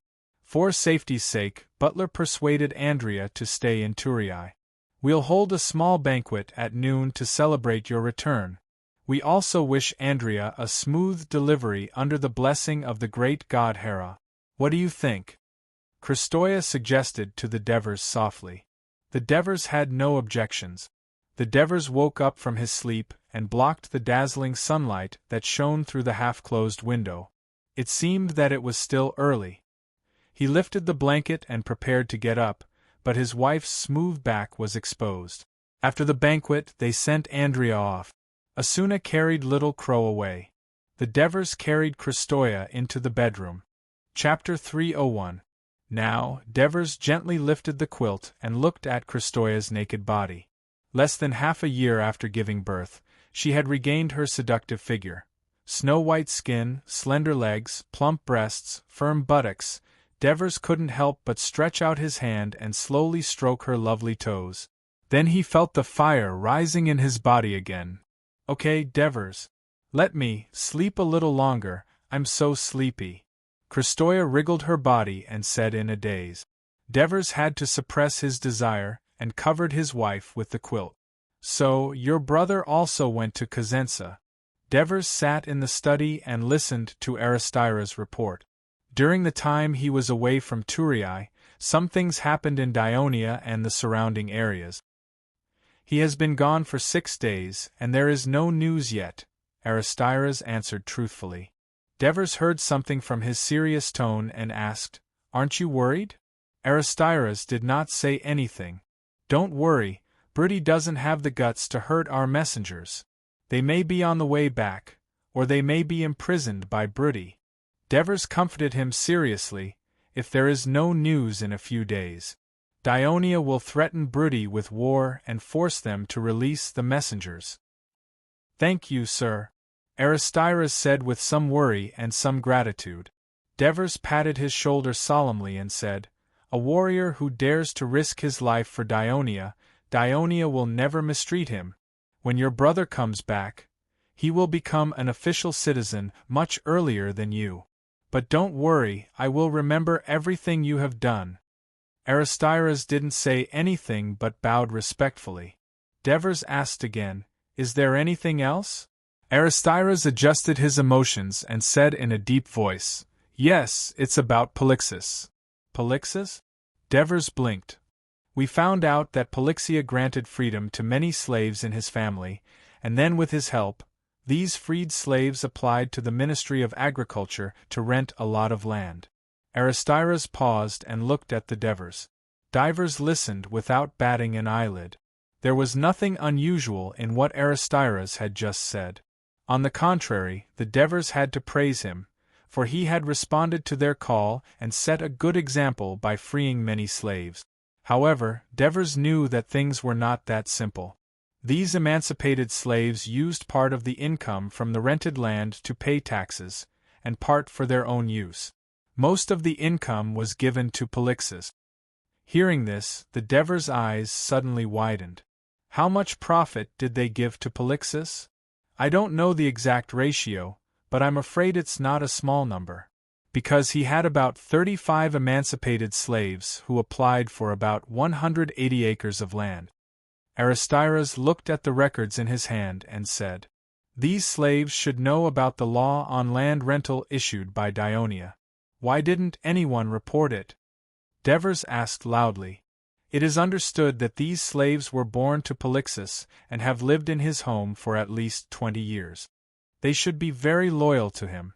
Secondly, Polixis, through his connections with the Ministry of Agriculture, let these slaves rent fertile land. In addition to the 20% rent tax and the money given to Polixis, registered free people pay 20% land tax when renting land, preparatory citizens pay 10% land tax, and official citizens only pay 1% land tax. The remaining income was far more than what they received as slaves. Moreover, these rented farmlands are close to each other, and the emancipated slaves live together in several large houses, monitoring each other. It is said that some of them live together with their families, but in fact it is very likely that they are supervisors sent by Polixis." When Aristyras finished, Devers's eyes narrowed into slits, and there was a cold glint in his eyes. He asked sternly, "Does Buckos know about this?" "Judging from the current situation, he should not know," Aristyras replied seriously. "Are you sure?" "I'm sure." Devers stared at Aristyras's face for a while, and felt slightly relieved. He had a very good impression of Buckos, especially after Devers led the army to defeat the Crotone and take over Turin. Buckos took the initiative to cooperate and stabilize the political situation in Turin, and he also actively responded to the new policy promulgated by Devers. Although he and Polixis were famous nobles in Turin and owned a lot of land, Buckos voluntarily gave up the ownership of most of the land and released some of the slaves. "That's good," Devers said softly, but he knew in his heart that Buckos was probably going to be dragged down by his friendship this time. "Is there anyone else who is doing this?" Devers asked with a gloomy face. "We are still investigating, but there are so many cities, and we don't have enough manpower," Aristyras said awkwardly. "How many people do you need? Make a plan. After I read it, if I think it's feasible, I'll increase the budget for you. You have to investigate this matter seriously. Investigate carefully. Focus on all the senators in the Senate and the citizens who hold public office in the Alliance." Devers's tone was strict. He did not expect that the Dionia had been established for less than 2 years, and corruption was already rampant. He was very angry. But as a consul, Devers also had to consider other issues, so he reminded, "The investigation must be carried out quietly, and no one can be alerted. Report to me immediately if there's anything." "Understood, sir." "Devers! Devers!" Mercies shouted his name angrily, and hurried into the living room. Devers knew that this fatty definitely had something to ask of him, so he put on a straight face and said, "Mercies, you have to call me Sir Consul here." "All right then, Sir Consul."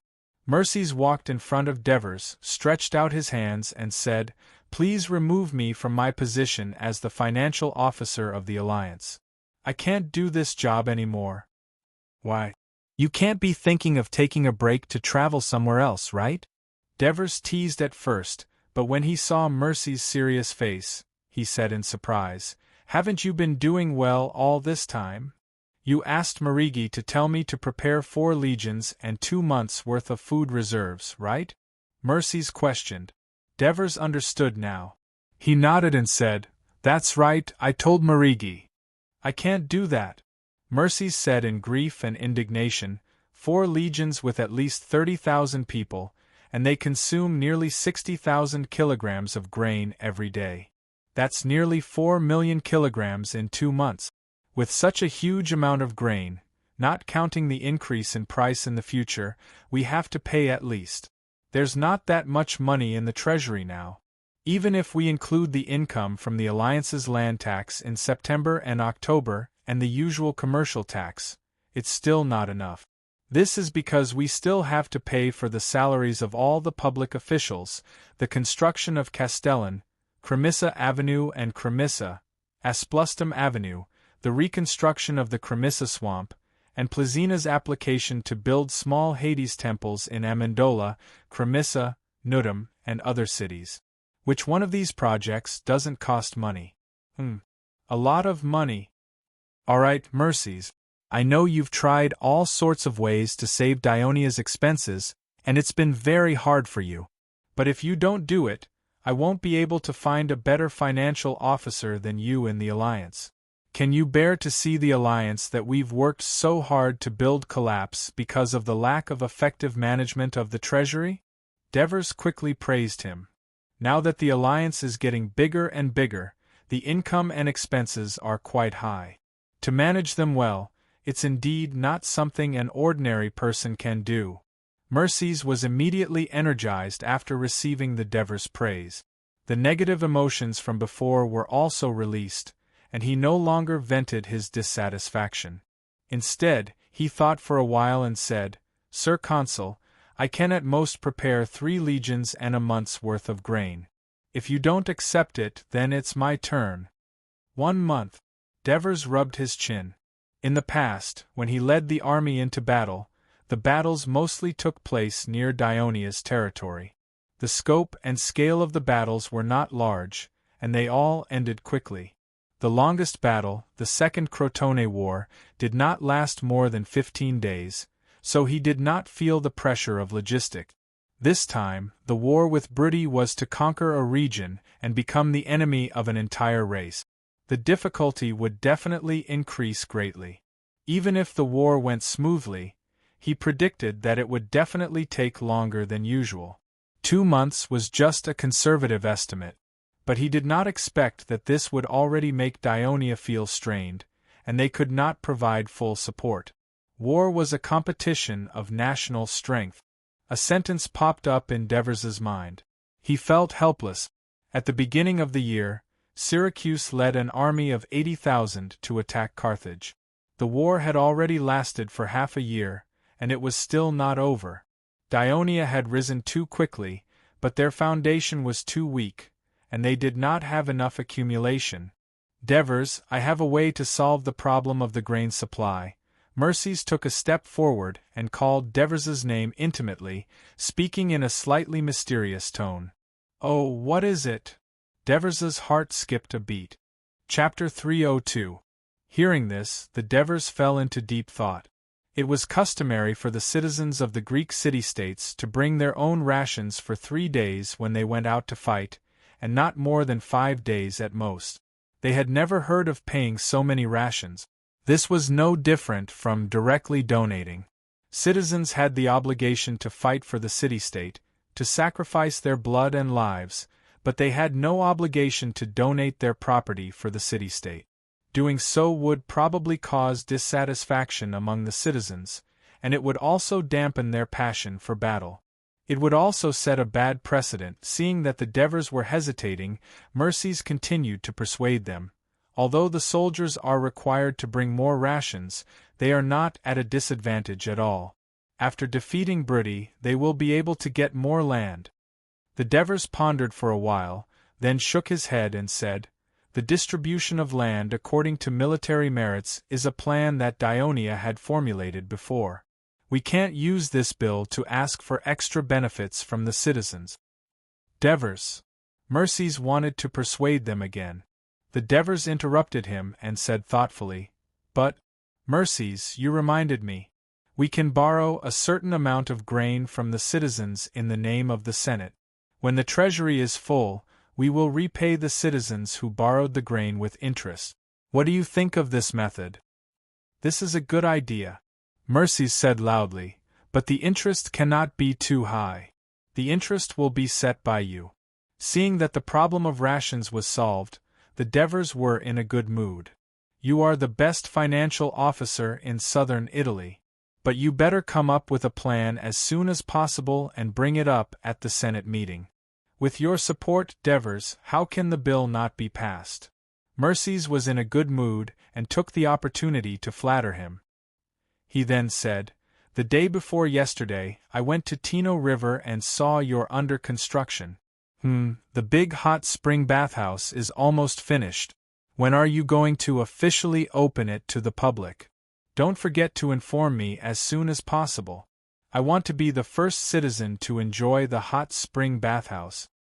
When Mercies was in Persia, while enjoying the massage from the female slaves trained by the Devers, he had also heard the Devers describe the combination of massage and hot spring baths.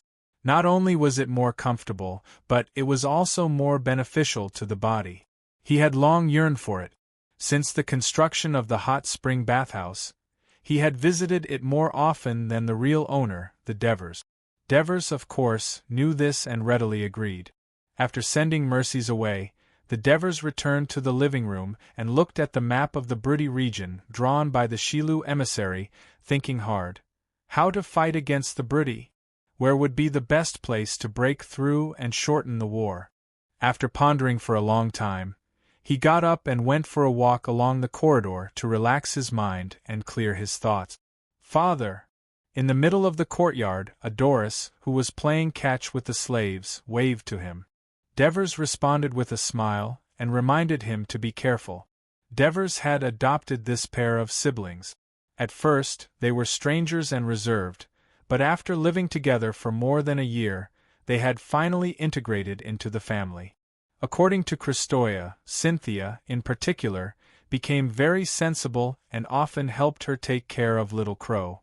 After returning, Devers hadn't seen this smart and cute adopted daughter. She should still be studying in school, Divers thought as he strolled around the cloister. After walking around, he bumped into Hinepolis, who had just returned from outside. As the son of Lau's consul Avanogus, when Hinepolis first came to Turiae to study, the Devers placed him in their home from the beginning. This was not only to win over Avanogus, but also to train Hinepolis and cultivate his sense of identity with Dionia. This practice of the Devers gradually spread among the Senate senators. For example, when the children of the leading figures of Castellan, Nudum and other allied city-states or the leaders of small Lucanian tribes came to Turiae to play and study, most of them did not stay in hotels, but were invited to stay in the homes of the Senate senators.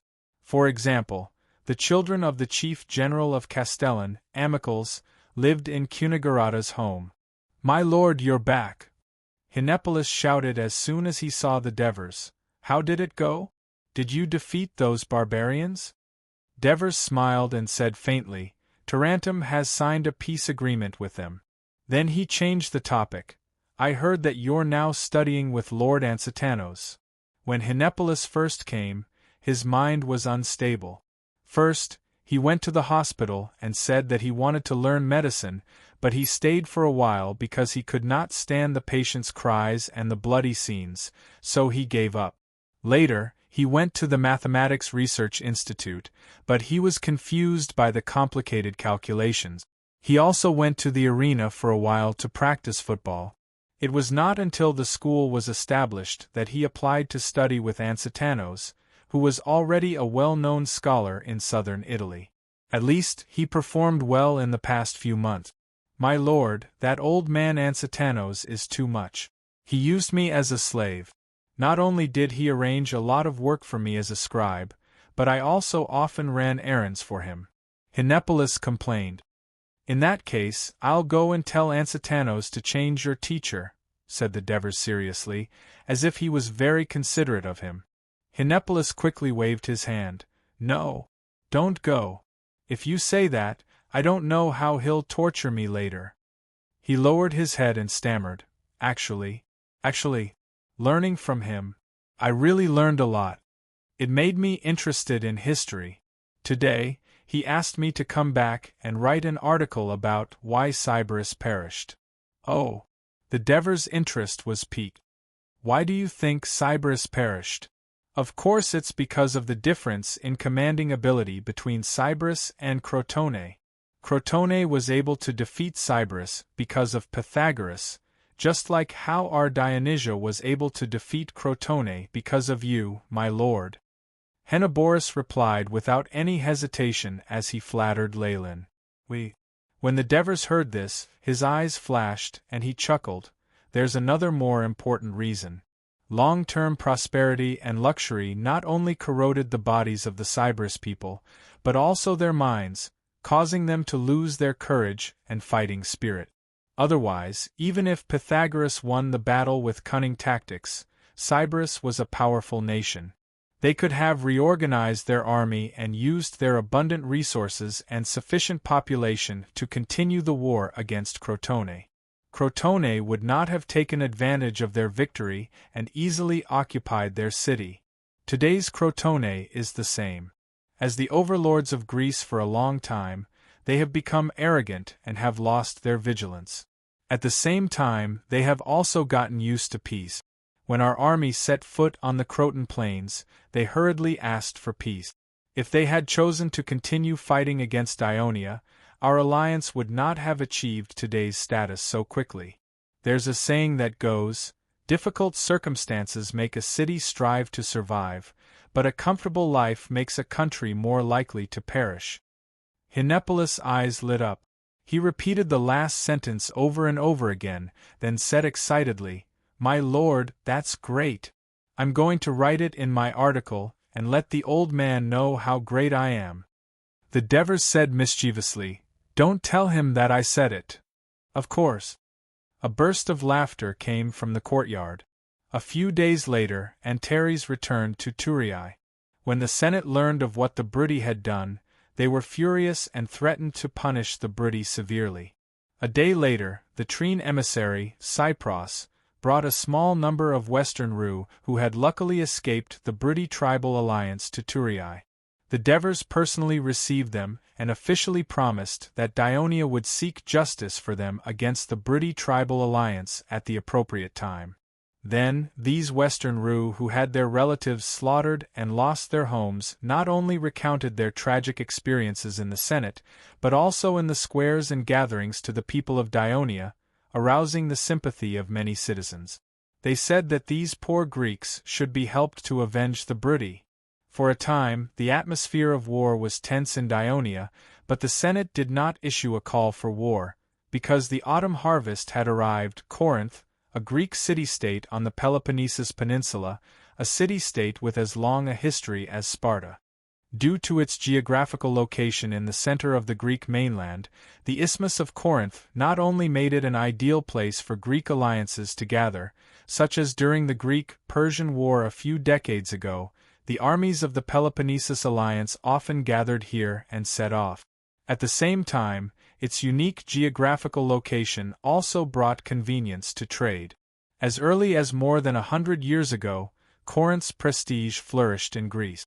Not only was it rich, but its culture was also very developed.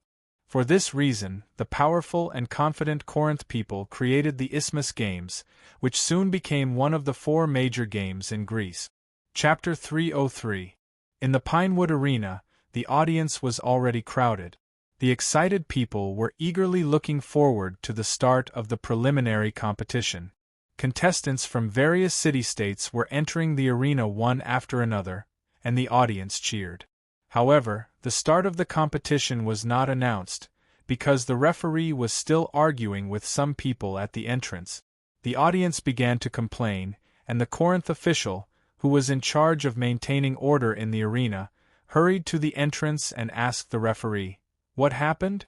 Why didn't the competition start immediately? Look, this guy says he's a contestant in this group and has already gotten a number. But he's not a Greek."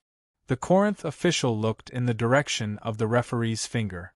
This athlete had brown shoulder-length hair, deep eye sockets, a high nose bridge, thick lips, a slender body, and strong muscles.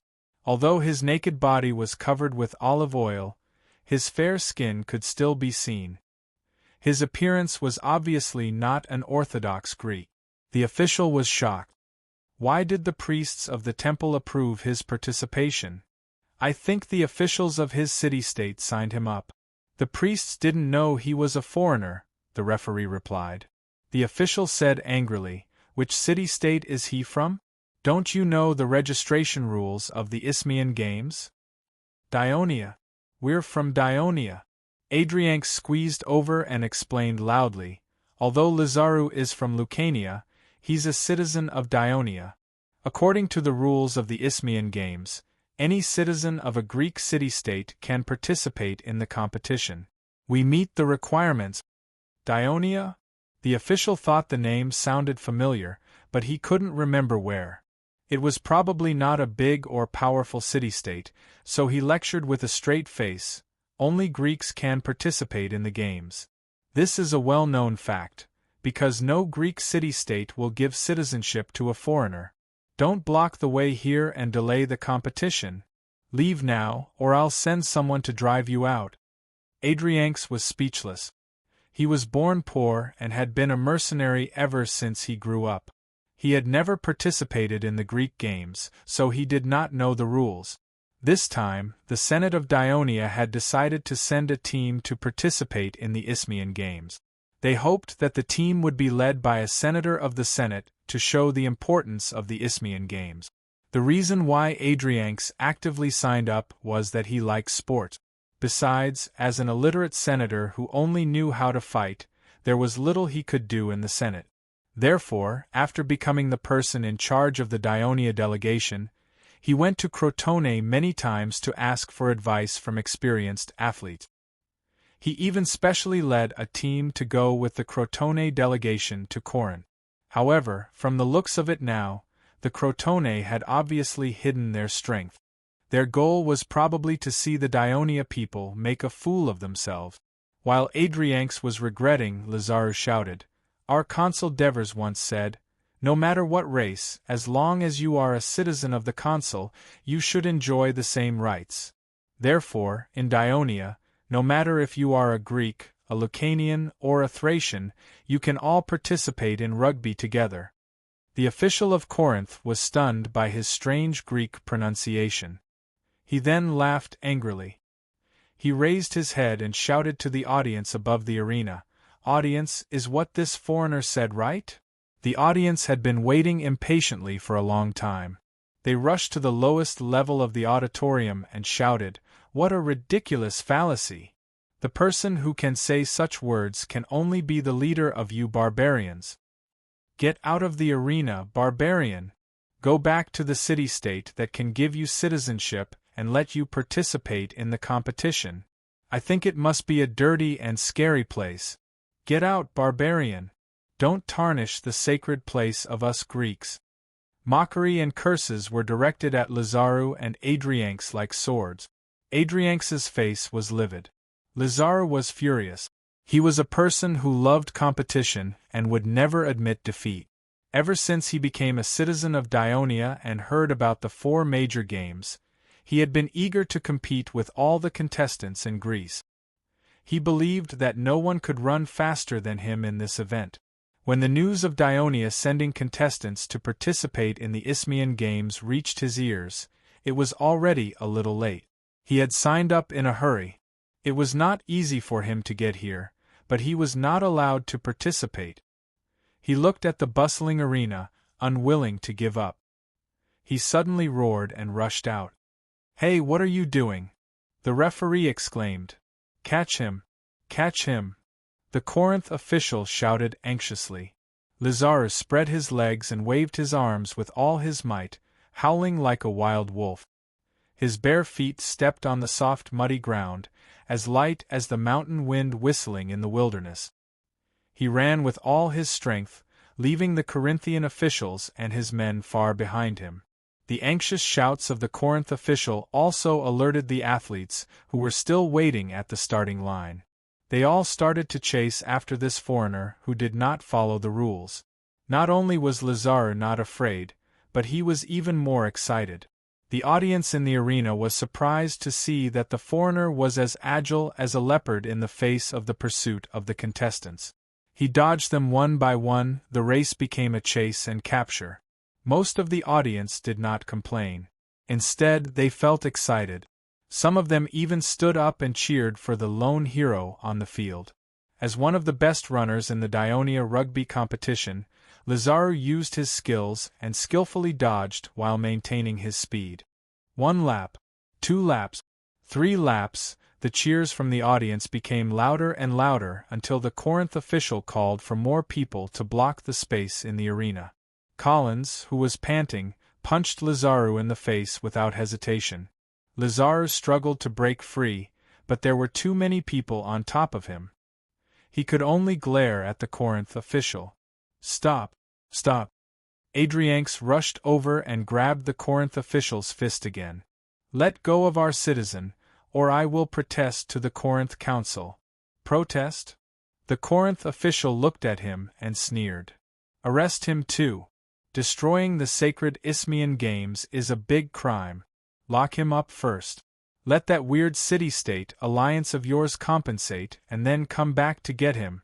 A group of people escorted Lazarus and Adrianx out of the arena. At this time, Lazarus struggled and shouted, "I, Lazarus, a citizen of Dionia, am the champion of the Isthmian Games." Order was restored in the arena, and the competition started again. However, the audience was still discussing the farce just now. "That man ran really fast. Unfortunately, he's a barbarian. Otherwise, he might have won the championship. Which race is he from?" "He said he's a citizen of a Greek city-state." "Which city-state gave citizenship to a barbarian?" "I think he said Dionia. Is Dionia a Greek city-state? Why haven't I heard of it?" The audience of the Isthmian Games came from all over the world. Of course, there were Greeks from the Western Mediterranean, and there were quite a few of them. They naturally became the answer to these questions. Dionia is a city-state alliance that was formed last year. It's in the north-central part of Greece, and its central city is Thurii. That foreign man just now should be a Lucanian. Dionia occupied a lot of Lucanian land and gave citizenship to the Lucanians living in their territory. In other words, this Dionia alliance didn't just give citizenship to one barbarian, but many. Yes, not only the Lucanians but also the Thracians, Egyptians. As long as they're willing to become a citizen of Dionia and pass their assessment and meet the conditions, they can become an official citizen of Dionia after a few years. They can also get a piece of land. Oh, wise Athena, am I dizzy? Did I hear wrongly? Not only can barbarians become citizens, but they can also get a piece of land. Is Dionia really a Greek city-state alliance? Iovanisi, you Peloponnesus people are indifferent to what's happening in the western Mediterranean. As long as you take a boat to the Taranto Bay, the word that rings in your ears the most is Dionia. Not only are there thousands of free people flocking to Dionia to become citizens of that alliance, but the councils of all the Greek city-states are also paying attention to the movements of Dionia. I can understand that the free people want to become citizens and get a piece of land. But why are the higher-ups of all the Greek city-states? Because Dionia is already the most powerful city-state alliance in southern Italy. What? Are you kidding me? I remember that the strongest city-states in Greece are Crotone and Tarentum? Chapter 304. Oh, wait a minute, I remember you just said that Dionia was only founded a year ago, and in less than 2 years, it has become the overlord of Greece? This is simply, You want to say miracle, right? I heard that the consul of Dionia is the favored one of Hades. He is very young, but he has never lost a battle. The Lucanians, the Crotone, the Locrians, they were all defeated by him one after another. Maybe there really is a miracle. According to what you said, Dionia is so powerful in Greece. It's better for Corinth not to become enemies with it because of such a small matter in the arena. That's your Corinth's business, Iowones. All right, Hipparchus, tell me about your Lygium. You are in the land of Greece. Why didn't you form an alliance with the powerful Dionia? We Lygium have no intention of fighting for the hegemony of Greece. We just want to live our own lives. That's what everyone thinks. But Hipparchus, God is temperamental. Maybe one day Lygium will be involved in the conflict of the Greek city-state. Instead of being passive, it's better to take the initiative to find a strong ally. Since this farce, everyone was talking about the foreign race and the strange city-state alliance of Dionia. The name of Dionia began to be known by more Greeks in Greece. This was a story to be told later. At this time, many people in the arena were inquiring about the origin of Dionia. There were 2 young people in the audience. They were from Thebes.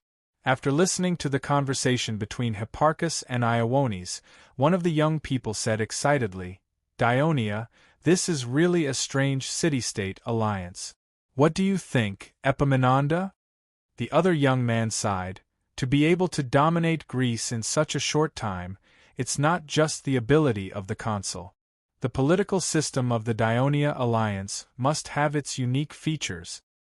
You think the same as me. I've decided. The young man said loudly, when I finish my studies next year, I will go to Dionia to have a look. Come with me. Epaminondas shook his head. I'm sorry, Pelopidas. You know that my teacher, Lysis, has been promoting the teachings of the Pythagorean school of thought in Corinth for the past few years. I don't have to go to Tarentum anymore. I can learn from him nearby and help him deal with some affairs at the same time, so I can't go so far to avoid wasting time. The young man named Pelopidas pressed Epaminondas' arm. Didn't that man just say that the central city of Dionia is in Thurii? It's just across the Taranto Bay. It's less than 2 or 3 days by boat from Corinth Bay. It's not far at all. Besides, you're my best friend. How could you bear to let me go out alone?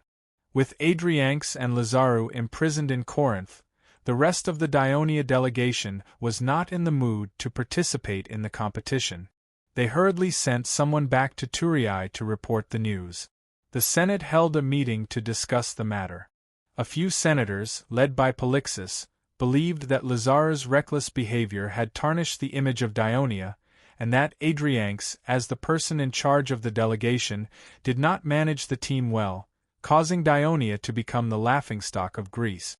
They should all be punished by the League. Devers firmly opposed it. He believed that Adrianx and Lazaru's behavior was not wrong. It was the conservative Corinth people who were wrong. Their narrow ethnic concept excluded the people of Dionia, which was made up of many ethnic groups. Since the self-proclaimed Orthodox natives of Greece rejected the participation of the citizens of Dionia, who were made up of Lucanians, Thracians, and other ethnic groups, then there was no need for the people of Dionia to participate in the 4 major competitions. Dionia had the ability and strength to organize its own sports meeting. The Devers' speech was supported by most of the senators, especially Vespa, Hemont, Butler, Marigi, Epitines, and the others. However, the Senate had no other way to force Corinth to release Lazarou and Adrianx. After all, Corinth was an old powerhouse of Greece. It would not care about the newly risen League of Dionia, and Dionia's current strength could not affect Corinth. Therefore, the only way was to send a messenger to apologize to Corinth and donate a certain amount of gold and silver to the Temple of Corinth. Only then would the delegation be able to return safely. Other than Mercies, who opposed the outsiders, everyone else agreed. For the Devers, the most important thing for Dionia now was to focus on dealing with Brudi. They could not afford to complicate matters. Therefore, even though he was unwilling to accept the Senate's decision, he could only endure it for the time being. During the autumn harvest, the citizens were busy harvesting. The Devers did not stay idle. He quietly went to the city of Asplustum to test the valley leading to Ambania a few times. He also went to the north bank of the upper reaches of the Krati River to carefully observe the situation of the river and the location and environment of Abyssinia on the other side of the river. He also went to Laos to investigate the mountain road leading to the city of Vigo. Young Heracrid, Mentodicus, Els, Mercies, and the others accompanied him. Everywhere they went, they had to calculate the flow speed and depth of the river. They had to consider the possibility of building roads and bridges, as well as the transportation of food and other issues. After returning, the Devers repeatedly discussed the attack plan with Felicius, Carpus, Dracos, and other senior military officials. At the end of September, before the autumn harvest was completely over, news came from Trine. Some Brudi people broke into Trine territory and were captured. In fact, the real situation was, after Antalis went to Cosenza, the Brudi tribal alliance accelerated the attack and annexation of the tribes who refused to be incorporated, forcing some of the Brudi people who were unwilling to join the alliance to escape from the mountains. The Devers, however, took the opportunity to let Aristyras send his spies to spread rumors in the cities of Turiae, Amendolara, Cremissa, and other cities. The Brudi people were unifying the tribes, and after establishing a strong tribal alliance, they would launch an attack on Dionia. Now, it was just a tentative attack by the Brudi people. At the same time, they also reminded the people, "Don't forget the blood debts committed by the Brudi people in the past when they repeatedly plundered the city-states of Greece." The cities of Dionia were soon shrouded in a tense atmosphere, and the citizens were even more furious. They strongly demanded, "Start a war against the Brudi people, collect the blood debts, and eliminate the hidden dangers." At the beginning of October, the autumn harvest was over, and Dionia was full of requests for war. The time was ripe to use force against the Brudi people. After several rounds of discussion, the Senate announced to the citizens. The Brudi people ignored Dionia's peace proposals and warnings, and wantonly destroyed the Shilu tribe, an ally of Dionia. Based on the alliance and morality, Dionia declared war on the Brudi people. Thus, the Brudi War officially began. In the square of the city of Asplustum, the soldiers of the Legio IV from Cremissa and Asplustum were gathering in the Victory Square of Turiae. The soldiers of the 1st and 2nd Legions from Turiae and Amendolara were gathering in the square of Nudum. Some of the soldiers of the Legio III were gathering due to the extremely important location of the Grimentum. In order to stabilize the situation in Lucania municipality, the citizens of the 3rd Legion in the city could not be moved easily. Just as the pre-war preparations were progressing in an orderly manner, the Devers once again received the leader of the Shilu tribe, Hepsitus, in his mansion. "Dionia has declared war against the Brudi people. I believe it won't be long before you hear the news of victory. The Brudi people ignored our warnings and wantonly slaughtered our Greek compatriot. They will be punished." The Devers promised solemnly. Hepsitus' eyes were filled with tears as he said gratefully, "Sir Devers, thank you. Thank you so much for selflessly helping our small and weak tribe. You are truly the blessed one of Hades. You are the guardian of justice and fairness in Greece. All of us surviving West Lu people will pray to Hades at all times, wishing you good health and safety. We also wish the citizens of Dionia an early return of victory. At the same time, I have a small request that I hope Sir can agree to." "Oh, what is it?" My tribesmen and I hope to join your army and fight alongside you to seek revenge against the Briti people," Hephaestus said excitedly.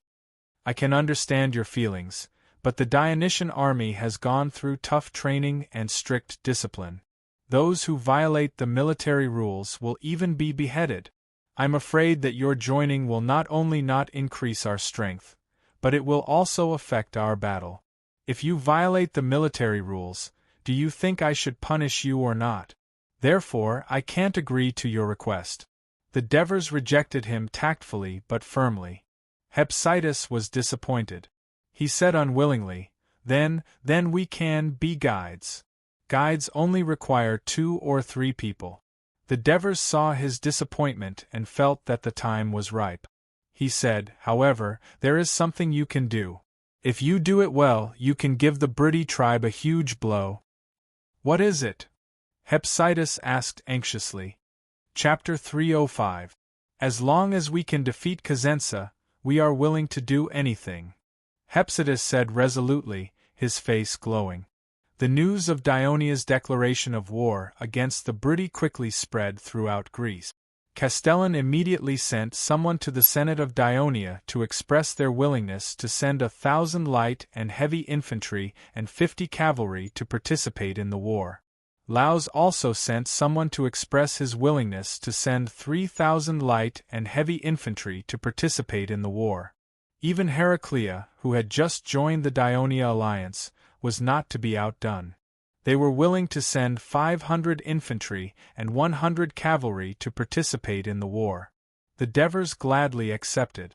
Although the number and combat power of these troops were far from comparable to the 4 legions of Dionia, the participation of the alliance showed the unity of the Dionia alliance. Only by fighting side by side could they deepen the friendship with the alliance city-states and gradually influence and assimilate their military system. Although the Senate of Tarentum knew in advance that there was a conflict between Dionia and the Briti, due to Tormid's leak, when the news of the outbreak of war came, everyone had mixed feelings. If Dionia won, the gap between Tarentum and Dionia would only widen, but if Dionia suffered heavy losses, the Messapi and Pucetti, who had just signed the peace treaty, might have new ideas. The manpower and material resources of Tarentum were now invested in the rehabilitation of the war-scarred territory of Tarentum. They were really unable to help Dionia. But not long ago, Dionia had just fulfilled the covenant and saved Tarentum from danger. Tarentum could not help but express their gratitude. Therefore, the Senate of Tarentum sent an envoy, Polydorus, to Thurii and politely asked the Devers, "What do you need help from Tarentum?" The Devers, of course, saw Polydorus' embarrassment. He immediately thanked the Senate of Tarentum for its concern and said politely, "Dionia does not need help from Tarentum for the time being." However, the Devers' politeness showed their confidence. Polydorus heaved a sigh of relief, and felt a little guilty at the same time. The people of Crotone had mixed feelings as well. Most of them even hoped that Dionia would suffer a crushing defeat in this war. However, Silaton, Trine, and Corunna had all sent out envoys. Of course, the people of Crotone had to do something as well. After all, they were all part of the Southern Alliance.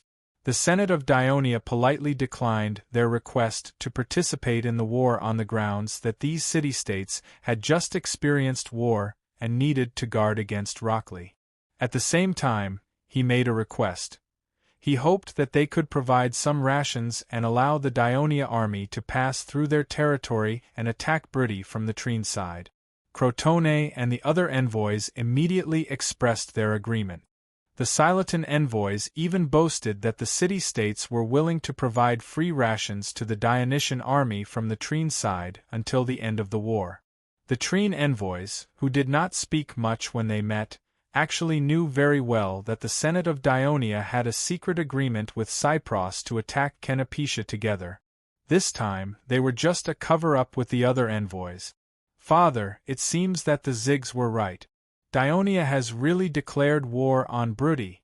"We," Nanit said excitedly. Sinsing sneered and interrupted his son's words. "We what? Declare war on Dionia too? We have a grudge against the people of Dionia, but don't forget that old bastard Sidorum had slaughtered our people. If it wasn't for Elia, the Zig's envoy would never have been able to leave Picassus. Sinsing said hatefully. Since the loss of the Grimentum, the power of Dionia had entered the central area of Lucania.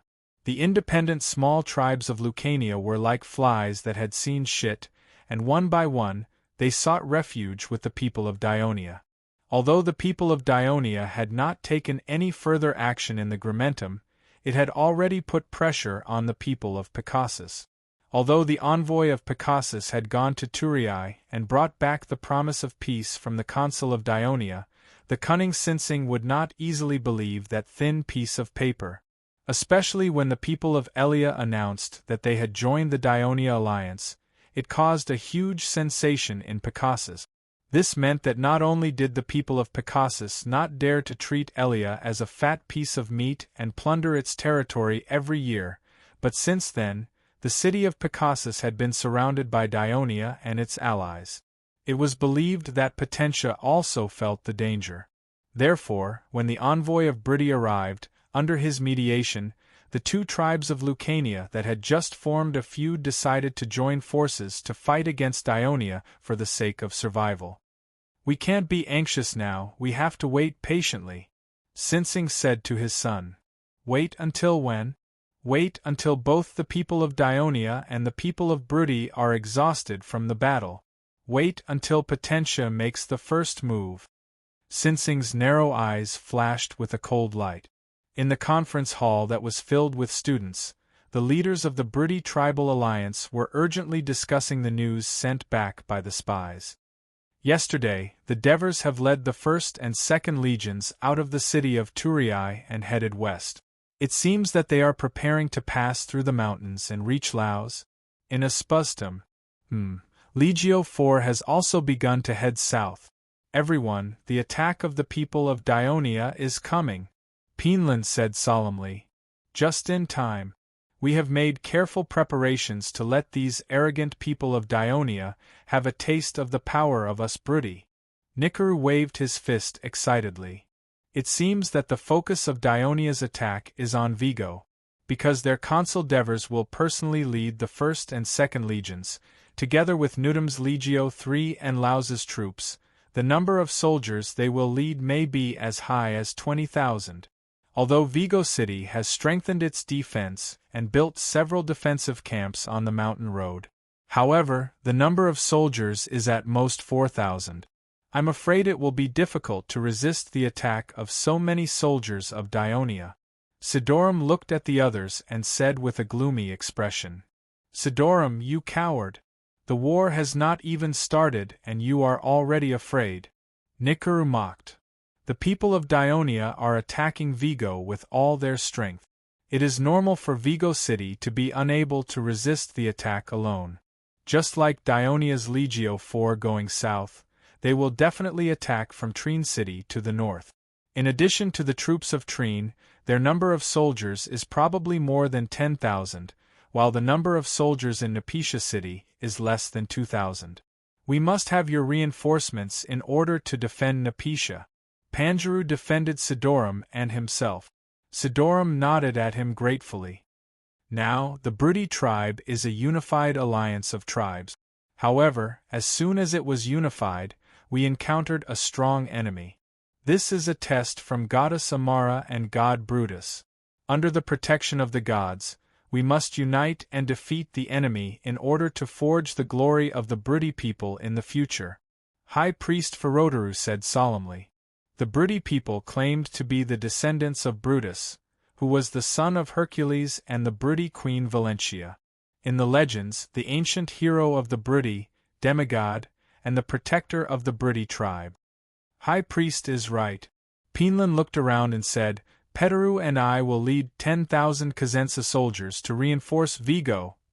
10,000 soldiers were almost all the soldiers of Cosenza, so Sidorum hurriedly bowed and said gratefully, Thank you for your help, great leader. This is what I should do. We are all comrades in the same alliance now. If Vigo City cannot be defended, can Cosenza be protected? If Cosenza is occupied, what can Abyssinia and Anbalia do? Penland said this as if he was comforting Sidorum, but in fact, he was reminding Bergam and Nicaru. Anbalia only has a narrow valley in the southeast that leads to Aspustum. The Dionia people will not dare to attack from there, because if we are discovered, our soldiers do not need to fight. They just need to stand on the top of the valley and throw stones down, and it will be enough to cause heavy casualties. Therefore, I am willing to lead 3,000 soldiers to reinforce Canopitia, Bergam said immediately. Nicaru did not want to be left behind and said loudly, "The situation of Abyssinia is similar to Anbalia. There are mountains as a barrier, and there is a river as a barrier. The Dionia people cannot enter my territory at all. I am willing to lead 2,000 soldiers to help Panjaru defeat the Dionia people." Panjaru also expressed his gratitude to the two great leaders. Brutus above, this is what we should do, this is what we should do. As long as we, the Brutty people, work together, the Greeks will not be able to defeat us no matter how many of them there are. Ferodaru chanted the name of the god in a low voice and praised repeatedly. Although Anbalia and Abyssinia have the geographical advantage, we must always be vigilant to prevent the Dionia people from ambushing us. You must know that the consul of Dionia is a very cunning person. Crotone was defeated by him twice using tricks. Nutum and Grimentum were also lost because of his army's ambush. Penland warned the two great leaders solemnly, hoping that they would pay more attention and strengthen their vigilance. Don't worry, we have sentries on every peak in the valley. As soon as the Dionia people move, we will know, Bergam said seriously. Chapter 306. Penland nodded. He could only remind them that although he was elected as the leader of the new alliance, he had no right to interfere with the management of these tribes. He turned to Sidorum and asked, "Picassus and Potentia have agreed to form an alliance with us. Do you think they will attack Dionia?" "It's hard to say," Sidorum muttered, "because now it's the Dionia who are attacking us, not them.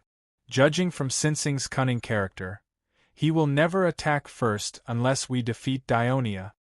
Penland's eyes were slightly disappointed, but he quickly returned to normal. He loudly encouraged everyone, as long as we resist the attack of Dionia and hold on for half a month or a month so that Dionia can't enter the Brutty Mountains, their fighting spirit will be frustrated, their food transportation will be difficult, and the Lucanians who have been bullied by Dionia will take the opportunity to fight back. Dionia will inevitably be in trouble. Then it's time for us to fight back, defeat Dionia's blockade, and take the fertile plains of the Greeks for our descendants.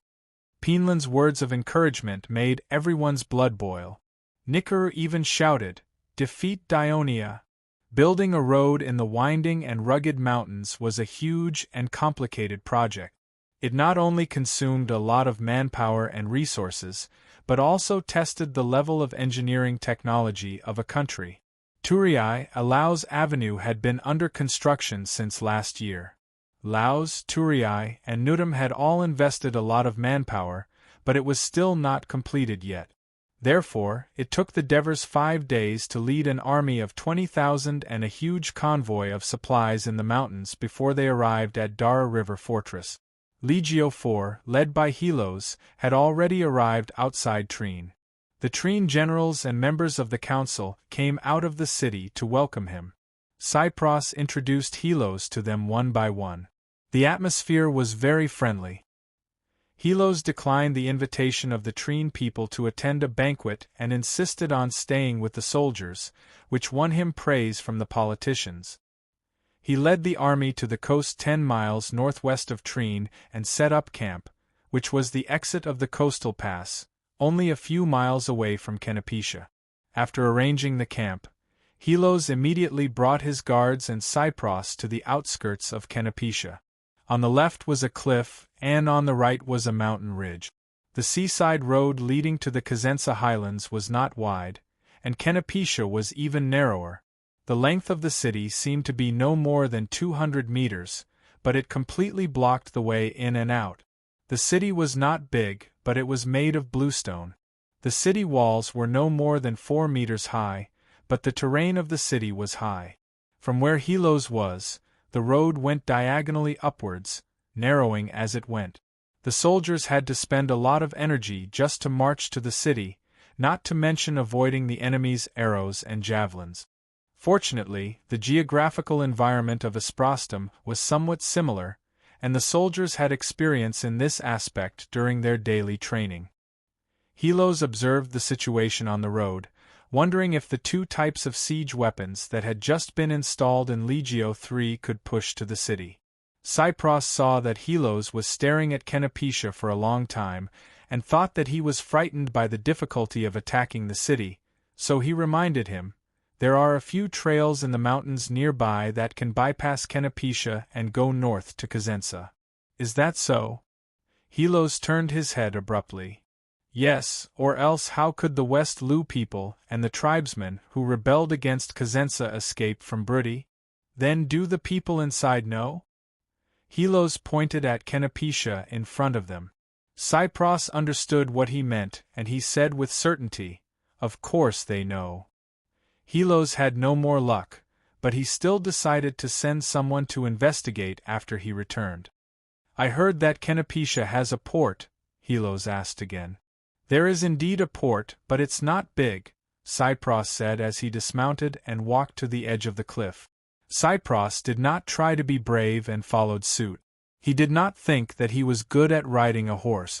If the horse under his crotch was startled at the edge of the cliff, Legio IV might lose a legion commander before the battle even started. "There!"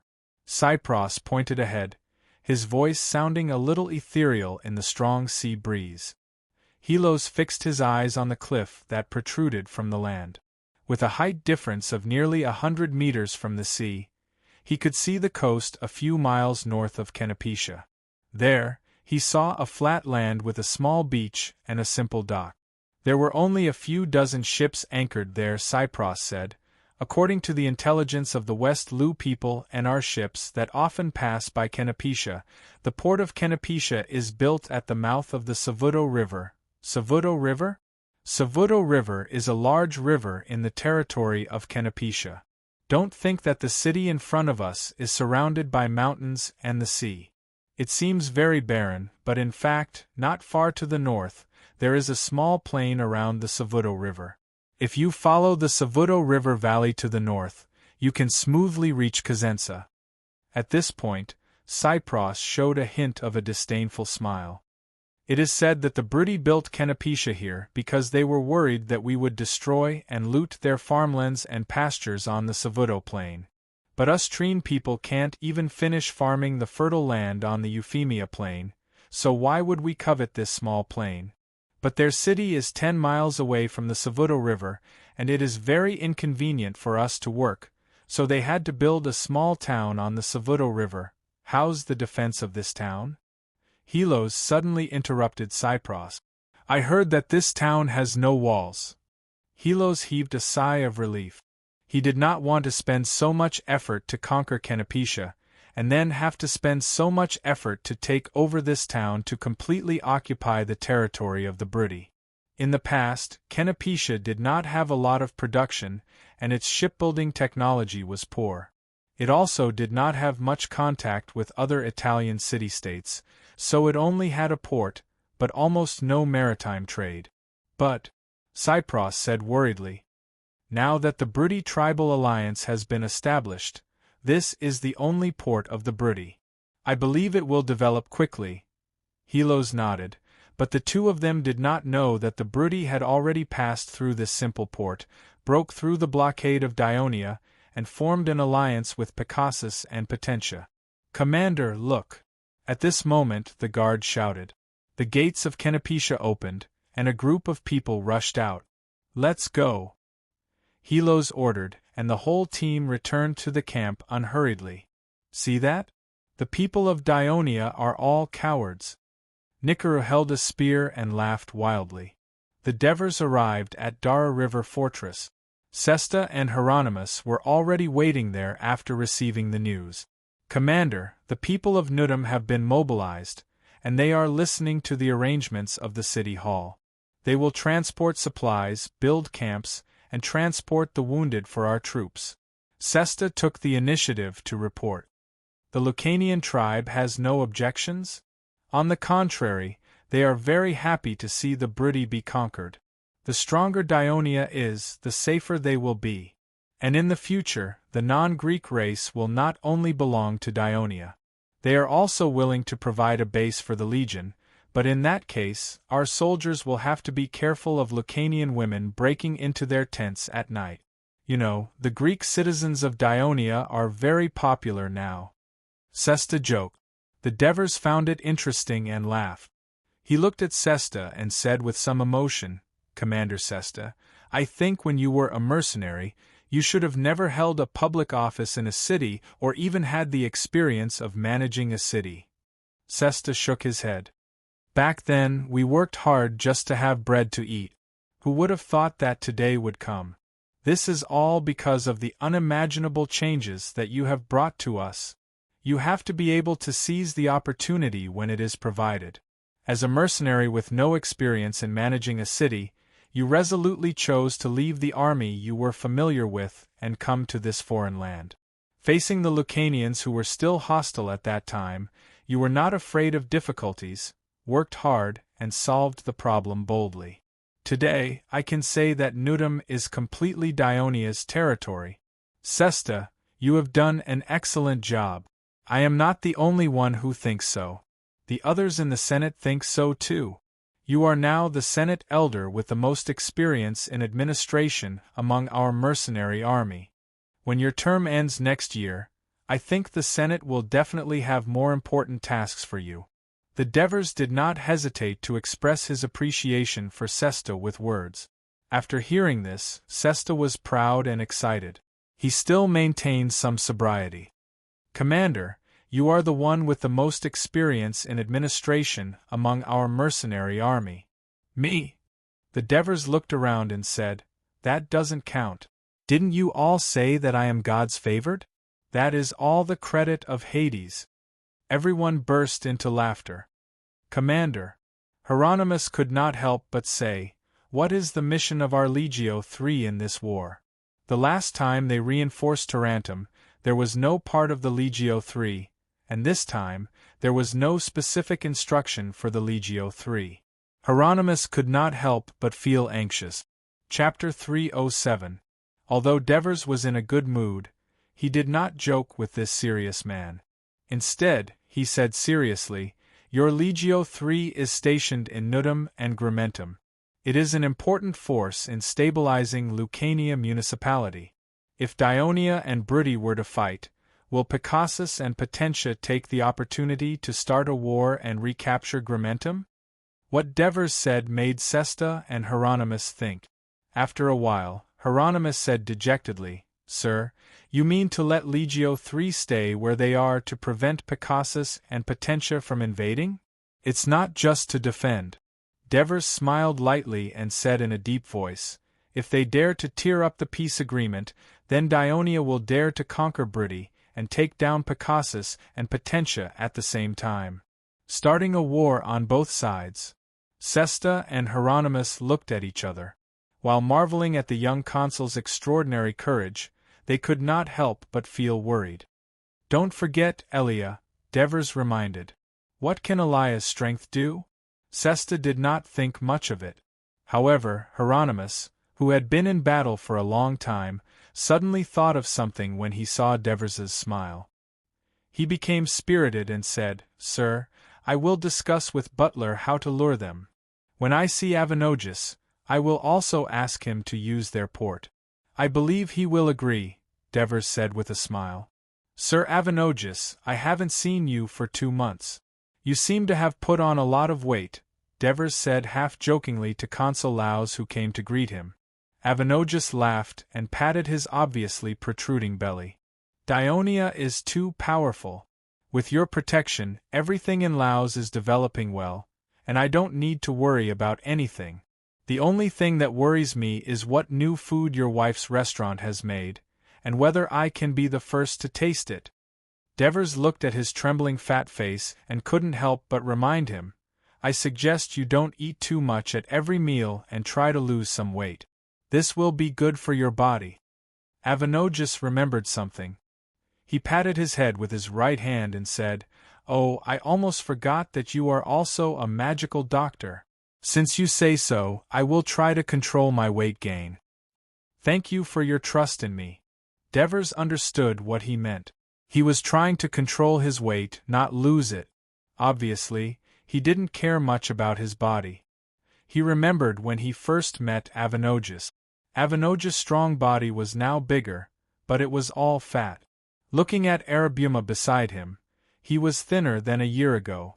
It was said that Avenojus had handed over most of the administrative affairs of the city to his younger brother. Once people lose their sense of hardship, lose their goals, and learn to be greedy for pleasure, it is difficult to pull themselves together again. Devers sighed in his heart. Sir Devers, this second legion of Dionia doesn't seems to be right. Arabuma looked at the army marching in front of them with the flag held high and said loudly in confusion, Brother, I heard that the Dionysian army has recently been replacing new weapons and equipment. Of course, it is different from before. Avenojus interrupted Arabuma and ordered his brother, The war with Brudi is about to begin. You immediately go and block the port and all the passages outside the city. No one is allowed to enter or leave. Devers nodded. Avenojus was still the leader of the descendants of Sybaris, who dared to unite with Dionia and overthrow the rule of the Lucanians. Although his body had obviously changed, his mind was still clear. He had a very keen sense of military affairs and quick political reaction. He completed all the deployments almost without the Devers' request. Hurried bugles sounded, and the soldiers quickly retreated from the hillside. Stones and wood chased after them as they rolled down. When a soldier was unfortunately hit, the nearby teammates rushed forward to help, and screams could be heard from time to time. Capus, who saw this scene at the foot of the hill, had a gloomy expression and could not help but sigh. This kind of terrain is too disadvantageous for us. The Legion's advantage can't be used at all. The attacks over the past few days were not in vain. At least we took down one of the enemy's camps and pushed our attack line here. Antonios comforted him. That was not taken by us. The Brudi took the initiative to retreat. Until now we have not even seen the enemy's face, but more than 300 of our brothers have been killed or injured. Capus said with a pained heart. Mainly injuries and fractures. After the medical camp's treatment, most of them can recover to normal.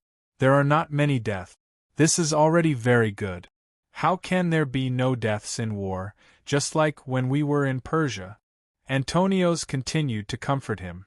But our brothers did not die in battle with the enemy. This way of dying is too frustrating. According to the guide, Zweig City is still 5 or 6 miles away from here. 5 or 6 miles. It has always been such a difficult mountain road. I'm afraid that by the time we reach Zweig City, all of our men will be dead. Amyntas shouted irritably, When will the Second Legion start to move? It's been so long and there's still no movement. If we knew it would be like this, Capus, you should have strongly requested for the First Legion to carry out that mission. Who asked the First Legion to be so famous? If we don't attack here, how can we make the Brudi believe that this is the focus of our attack? Only then can we attract the main forces of the Brudi over. Alexis said calmly and admiringly, Only the commander would dare to do this. Who would have thought that we would risk the precious lives of our citizens to attack Zweig City, just to mobilize the enemy? Shh.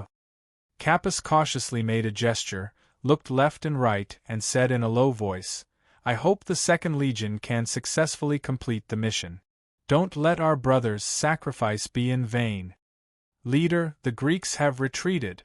Saru did not rejoice when he heard his subordinates' excited report. Instead, he was a little disappointed. The Daonians run as fast as rabbit. If they had climbed over that ridge, they wouldn't have been able to escape after we pushed down the rocks we had stored on the mountain path. more of them would have died. Don't worry, as long as they are prepared to continue attacking Zweig City, there will be many more opportunities like this. Sidorum stood up and praised. We have already resisted the enemy for 3 days. Dionia sent out their so-called strongest army, the First Legion, to attack.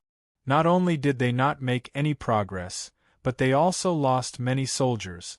Saru, you did well. If this situation continues, we can completely prevent the Dionia from reaching Zweig City within a month. Saru said confidently, Leader, I think we can deal with these Greeks by ourselves. Let Kazensa and his men go back. They occupy our houses, eat our food, and don't even have to participate in the battle. The warriors are very angry. The Kazensa people mainly eat the food they brought with them. We have now joined forces with the Kazensa people. There will be many opportunities to fight together in the future. You have to start getting used to it and persuade our warriors not to have too many complaints, Sidorum said to him patiently. Moreover, from the current situation, the Dionia people have not used their full strength. They should still be adapting to the terrain here. You have to know that they have an army made up of Lucanians and Lausa's army. We have not seen them yet, so we cannot underestimate them. Have you forgotten how the Lucania tribal alliance managed to attack our city? I haven't forgotten.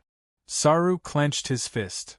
Yesterday, news came from Nepetia that the Greeks tried to attack us from the side road. Fortunately, they were discovered in time, and they were repelled. We also have to be wary of the Lucanians coming from the mountains, but it is precisely because Kazensa's army is guarding the city that we can fight the enemy here boldly, Sidorum continued to persuade. Saru nodded silently. The later the Dionia people arrive at Zweig City, the faster their morale will fall, and the more food they will consume, the more chances we have to defeat them. When that time comes, the glory of the Briti people will arrive. Initially, he was trying to persuade and motivate Saru, but as he spoke, Sidorum could not help but get excited. The sun had almost set behind the mountains, and the land was gradually plunged into darkness. The herdsmen drove their cattle and sheep home early, and the children who ran wildly in the mountains during the day were also called home by their parents, because at night, the mountains were the world of beasts. The wilderness outside of Ciudad Abyssinia was deserted. Occasionally, the howling of wild wolves could be heard, but after the roaring of the Kratai River throughout the day, the sound of the waves became louder in the quiet evening. It had been like this for thousands of years, and the people of Ciudad Abyssinia had long gotten used to it. They felt that the louder the waves, the more protection the Kratai River gave them, so they slept peacefully with the sound of the waves.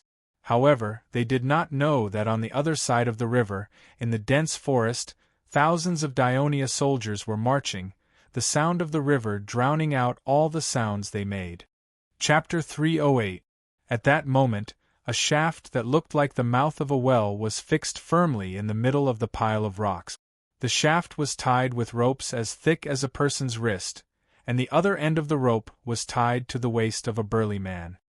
He was naked, and he was only wearing a cape made from a few small sheep bellies that had been filled with air. The tourists were raised by the Kratai River and depended on it for their livelihood, but when they stood by the roaring river, it was as if thunder was raging in their ears and their souls were trembling. They could only hear the orders of their commander and comrades, but they could not hear them at all. The Kratai River was right in front of them. With the dim light from the setting sun, he could see the waves a few meters high from the raging river, as well as the soul-sucking whirlpool on the surface of the river. If a normal person had seen or heard this, they would have been terrified, their limbs would have turned to jelly, and they would not even be able to stand. However, before he and his companions became citizens of Dionia, they were sailors among sailors. They made a living at sea all year round, and were used to fighting in the howling winds and huge waves. Therefore, for this mission, he firmly believed that with his own ability and experience, he would definitely be able to complete the mission successfully and fight for a bright future for himself and his family. The sheep that was scared out of its wits by the raging river were led out, trembling and unable to make a sound. Dracos chopped off the sheep's head and placed it on the reef. He smeared the sheep's blood on the faces of the warriors, and they all prayed to the river god, Acruz. Then, the burly man stood up and bowed to Dracos. He stood by the river and looked at the opposite bank on his left. That was the destination of his mission. He touched the rope to make sure it was securely tied, took a deep breath, and with a roar, he dove into the water like a mermaid, and the waves he stirred up instantly covered his figure. The dark river surged forward, and it was difficult to find him. The only thing that could be seen was the whirling of the shaft. Dracos's eyes followed the rope that extended into the water, and he became more and more nervous. Previously, after Devers surveyed the terrain around the Brittany Mountains, he suggested that the best way to break through the war was in Abyssinia. When he told Felicius and the other commanders about his idea, they were shocked. It was too risky to swim across hundreds of meters of stormy waves while carrying dozens of kilograms of weight, the weight of the rope and the momentum of the river, without being discovered by the enemy sentries. But Devers had strong evidence. Marcius from the Mathematical Research Institute went to the river and put down the tree trunk several times, and found that the river would eventually push the tree trunk to the shallow of the opposite bank. He also calculated the speed and direction of the river, and believed that people should be able to reach the opposite bank. Devers also told one of Antalis' attendants, who had followed Antalis to the Brittany Mountains, in fact Antalis, about his discovery. The people of Abyssinia had built a defensive camp and a sentry tower in front of the river path in the south, and there were also sentry posts on the road leading to Cosenza in the north, but there were no special sentry posts in front of the river. Perhaps it was because Ciudad Abyssinia was in front of them, or maybe it was because of the roaring, unnavigable section of the river that gave the people of Abyssinia confidence. As a commander, he did not want to fall into a long and arduous tug-of-war with the enemy, but the war with Brittany was likely to happen. In the end, the commanders of the Dionia Legion agreed to Devers's risky plan. The 100-meter-long rope reached its limit in the blink of an eye. The rope was stretched taut, and a huge force pulled on the axle. If there were not a few soldiers holding on with all their strength, the entire bearing would have been dragged into the river. Dracos was disappointed. The first soldier who went into the river must have failed, otherwise the rope would not have been so tight. But he still signaled the soldiers to hold on for a while, hoping that the soldier could untie the rope. With the buoyancy of the sheep belly, there were more than a dozen boats waiting in the middle of the Kratai River, and he could be rescued. But the rope was still taut, and the soldiers continued to wrestle with the river until they were exhausted. Dracos made a prompt decision. He quickly pulled out his saber and prepared to cut the rope. But the soldiers were already exhausted, and the axle flew into the air. If Dracos had not dodged quickly, he would have been seriously injured, if not dead. The rope plunged into the river with the axle, but it did not even make a splash. The people on the shore were stunned for a while. Sorrow and fear began to envelop everyone. Dracos quickly came back to his senses. As the commander of the 2nd Legion, he was the core of the Legion, and he could not panic. He immediately signaled the soldiers to climb up the slope and bring new axles and ropes down. The 100-meter-long rope was so sturdy that all the boat shops in Turin worked overnight for a few days, and only 3 sets were made. This meant that the 2nd Legion only had 3 chances at most. Who's going first? Dracos looked at the remaining 2 soldiers who had been chosen and made a gesture. In the face of the terrible power of nature, and the tragedy from before, the 2 good swimmers retreated. They looked at each other, and under Dracos's expectant gaze, they lowered their heads. Anger burned in Dracos's heart, and he opened his mouth to curse. "Let me go!" Just then, someone walked up from the side. Dracos took a closer look. It was the person recommended by the newly formed Dionia Navy. It was said that he was the fastest swimmer in the Navy, but because he was not strong enough, The Devers thought that it would be difficult for him to swim over the 100-meter-long rapids with a heavy load, so they only listed him as a substitute. But at this critical juncture, his courage to face the challenge lifted Draco's spirits. Draco's did not say anything else.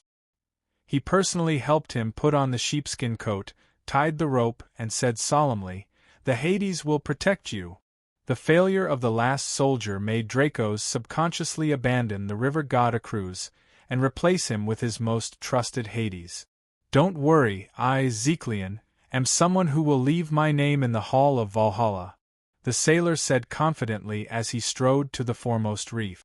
The afterglow of the setting sun cast a few warm rays on his slender and well-proportioned streamlined body. As he jumped into the water, Draco's heart was in his throat again. How could he not be nervous? If he failed again, those two cowards would probably not dare to come forward. If they could not swim to the opposite shore, the troops would not be able to reach the other side safely, and they would not be able to seize Ciudad Abyssinia. The battle plan would not be realized, and they would have to implement the second plan. This meant that the time, energy, and rations they had spent previously would make the battle against the Brudi even more difficult. "Commander, we've reached the end." Without the soldier's anxious cry, Draco saw that the axle had stopped turning. Did they fail again?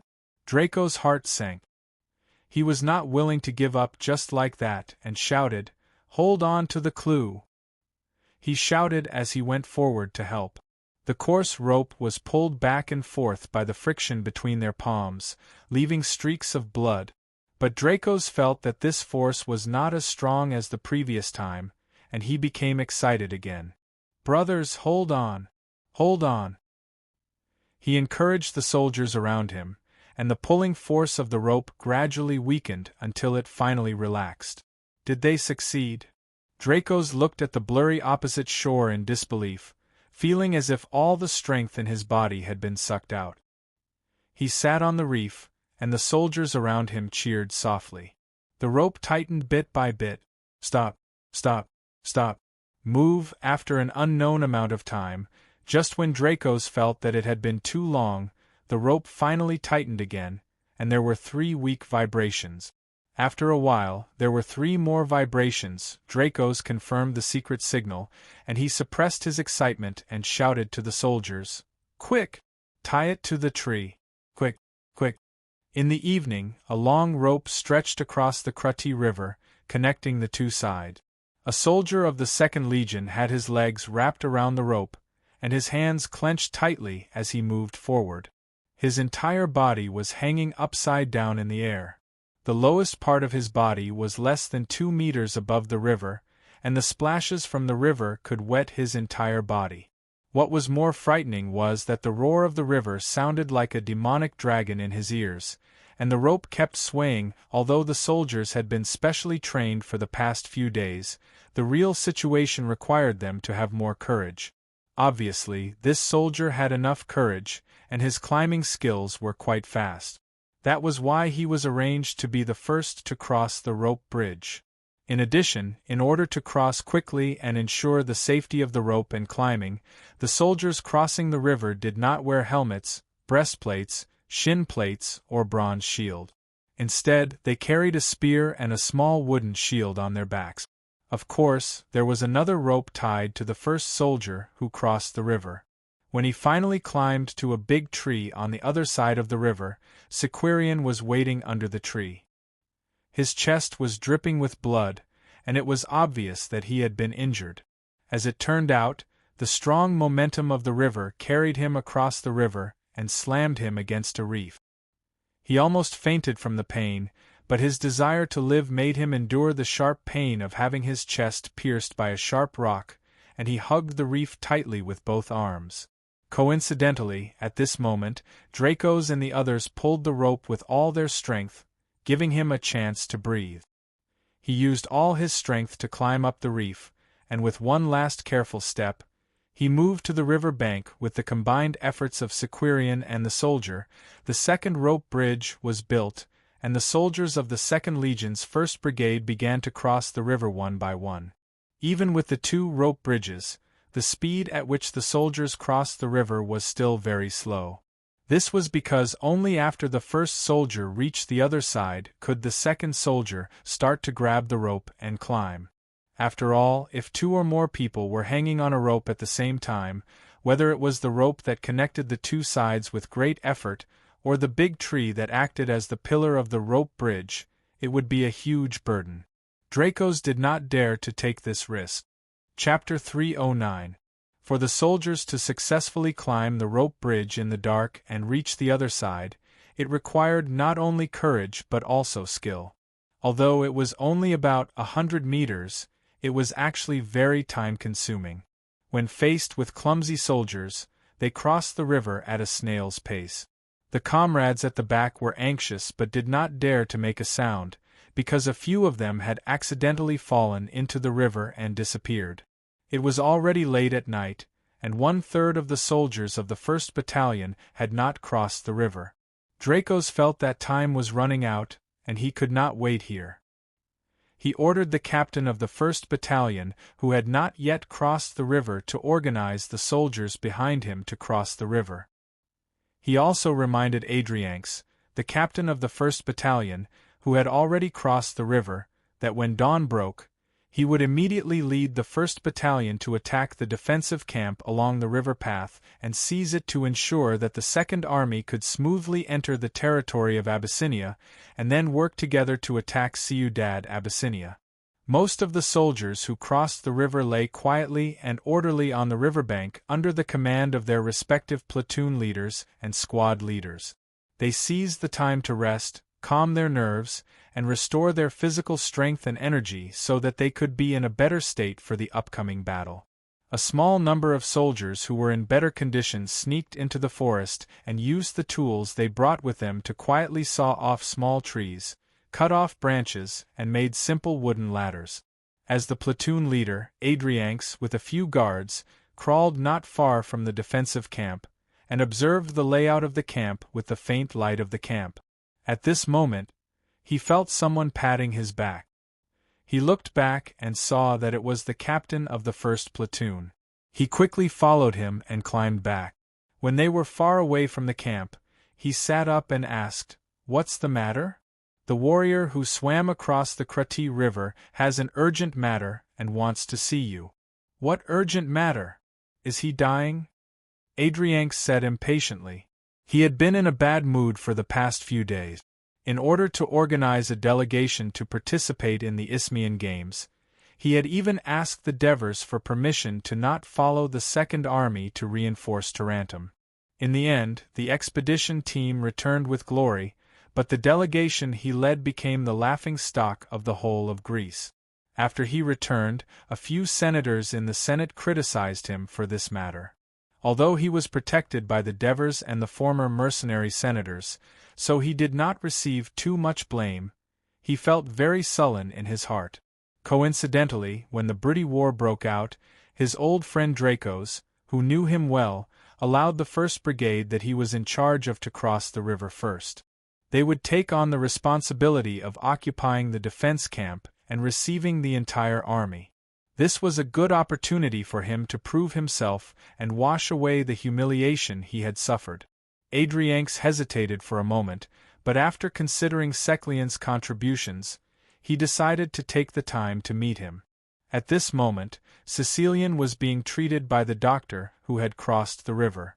Apart from the external injuries, his most serious injuries were 2 broken ribs on his left side and some damage to his left lung. The doctor fixed the broken bones and bandaged his wound. When he saw Adrianx, he struggled to stand up but was stopped by the doctor. "You'd better lie down." Seeing that his injuries were more serious, Adrianx's tone became gentler. "I heard that you have something to talk to me about?" "Yes, Captain." Once Sicilian spoke, his lungs were affected. The pain made his face contort, and his voice was like a broken bellows, making hissing sounds. With great effort, he said, "I heard that you've given the order to attack the enemy's defense camp in the east at daybreak." "Yes, it's the commander's order." Adrianx thought that he wanted to ask for permission to fight, so he said, "You need to rest now." You don't have to participate in the next battle. If we attack the defense camp first, the enemy in the city will know that we're here and they'll defend with all their might. It'll be more difficult for us to conquer Abyssinia, and the casualties among our brothers will increase. Why don't we attack Ciudad Abyssinia directly? I've swum across this river. I know they'll never think that we. Sicilian said anxiously, panting even harder. The doctor quickly asked him to stop talking and rest. Although his voice was intermittent and his words were unclear, Adrianx already understood what he meant. Ciudad Abyssinia is unprepared, so we should take them down with a sneak attack. Adrianx's eyes brightened. If he could lead a brigade to take down a city by himself, he would undoubtedly be able to wash away the previous humiliation. As for sneak attacks on cities, Dionia had many successful experiences in this area. The key to seizing Amendolara, Nudum, and Gramentum was to act suddenly, attack fiercely, and advance quickly. They had to deal the biggest blow to the enemy in the shortest time possible, causing them to fall into chaos. This had been summarized by the Devers and written into the tactical chapter of Dionia's military law. Adrianx still remembered something that the Devers had repeatedly emphasized: be daring to take risks and at the same time plan carefully. Now, he had made up his mind. Not only would he take down the defense camp, but he would also launch a sneak attack on Ciudad Abyssinia. Therefore, he had to think carefully about the situation of Ciudad Abyssinia. The Devers had written a booklet about Ciudad Abyssinia. In fact, it was the work of Antroporus, and the officers of the 2nd Legion could recite it backwards. When Adrianx closed his eyes, the internal sketch of the city appeared in his mind. Ciudad Abyssinia was a small city, and the city walls were not made of stone, but double-layered wooden walls. The Brudi region was surrounded by the Greek city-states and was greatly influenced by the Greeks. The walls of each city varied according to their economic strength and the degree of threat. Canopetia, Cosenza, and Zweig were all made of stone, Abyssinia was made of wood, and Albania was just a simple wooden fence. There were about 3,000 soldiers in the city, and according to the continuous observation and reconnaissance on the other side of the river in the past few days, Ciudad Abyssinia had sent no less than 2,000 troops to the west, and they had not returned yet. Therefore, including the defense camp, the remaining forces of Ciudad Abyssinia should be similar to the 1st Battalion. With the unprepared and unprepared, the possibility of taking down Ciudad Abyssinia independently was very high. Adrianx did not think of it before because he was used to obeying the orders of his superiors. Now, after thinking it over, he decided to send 300 people to attack the defense camp, and he would personally lead 700 people to attack Ciudad Abyssinia.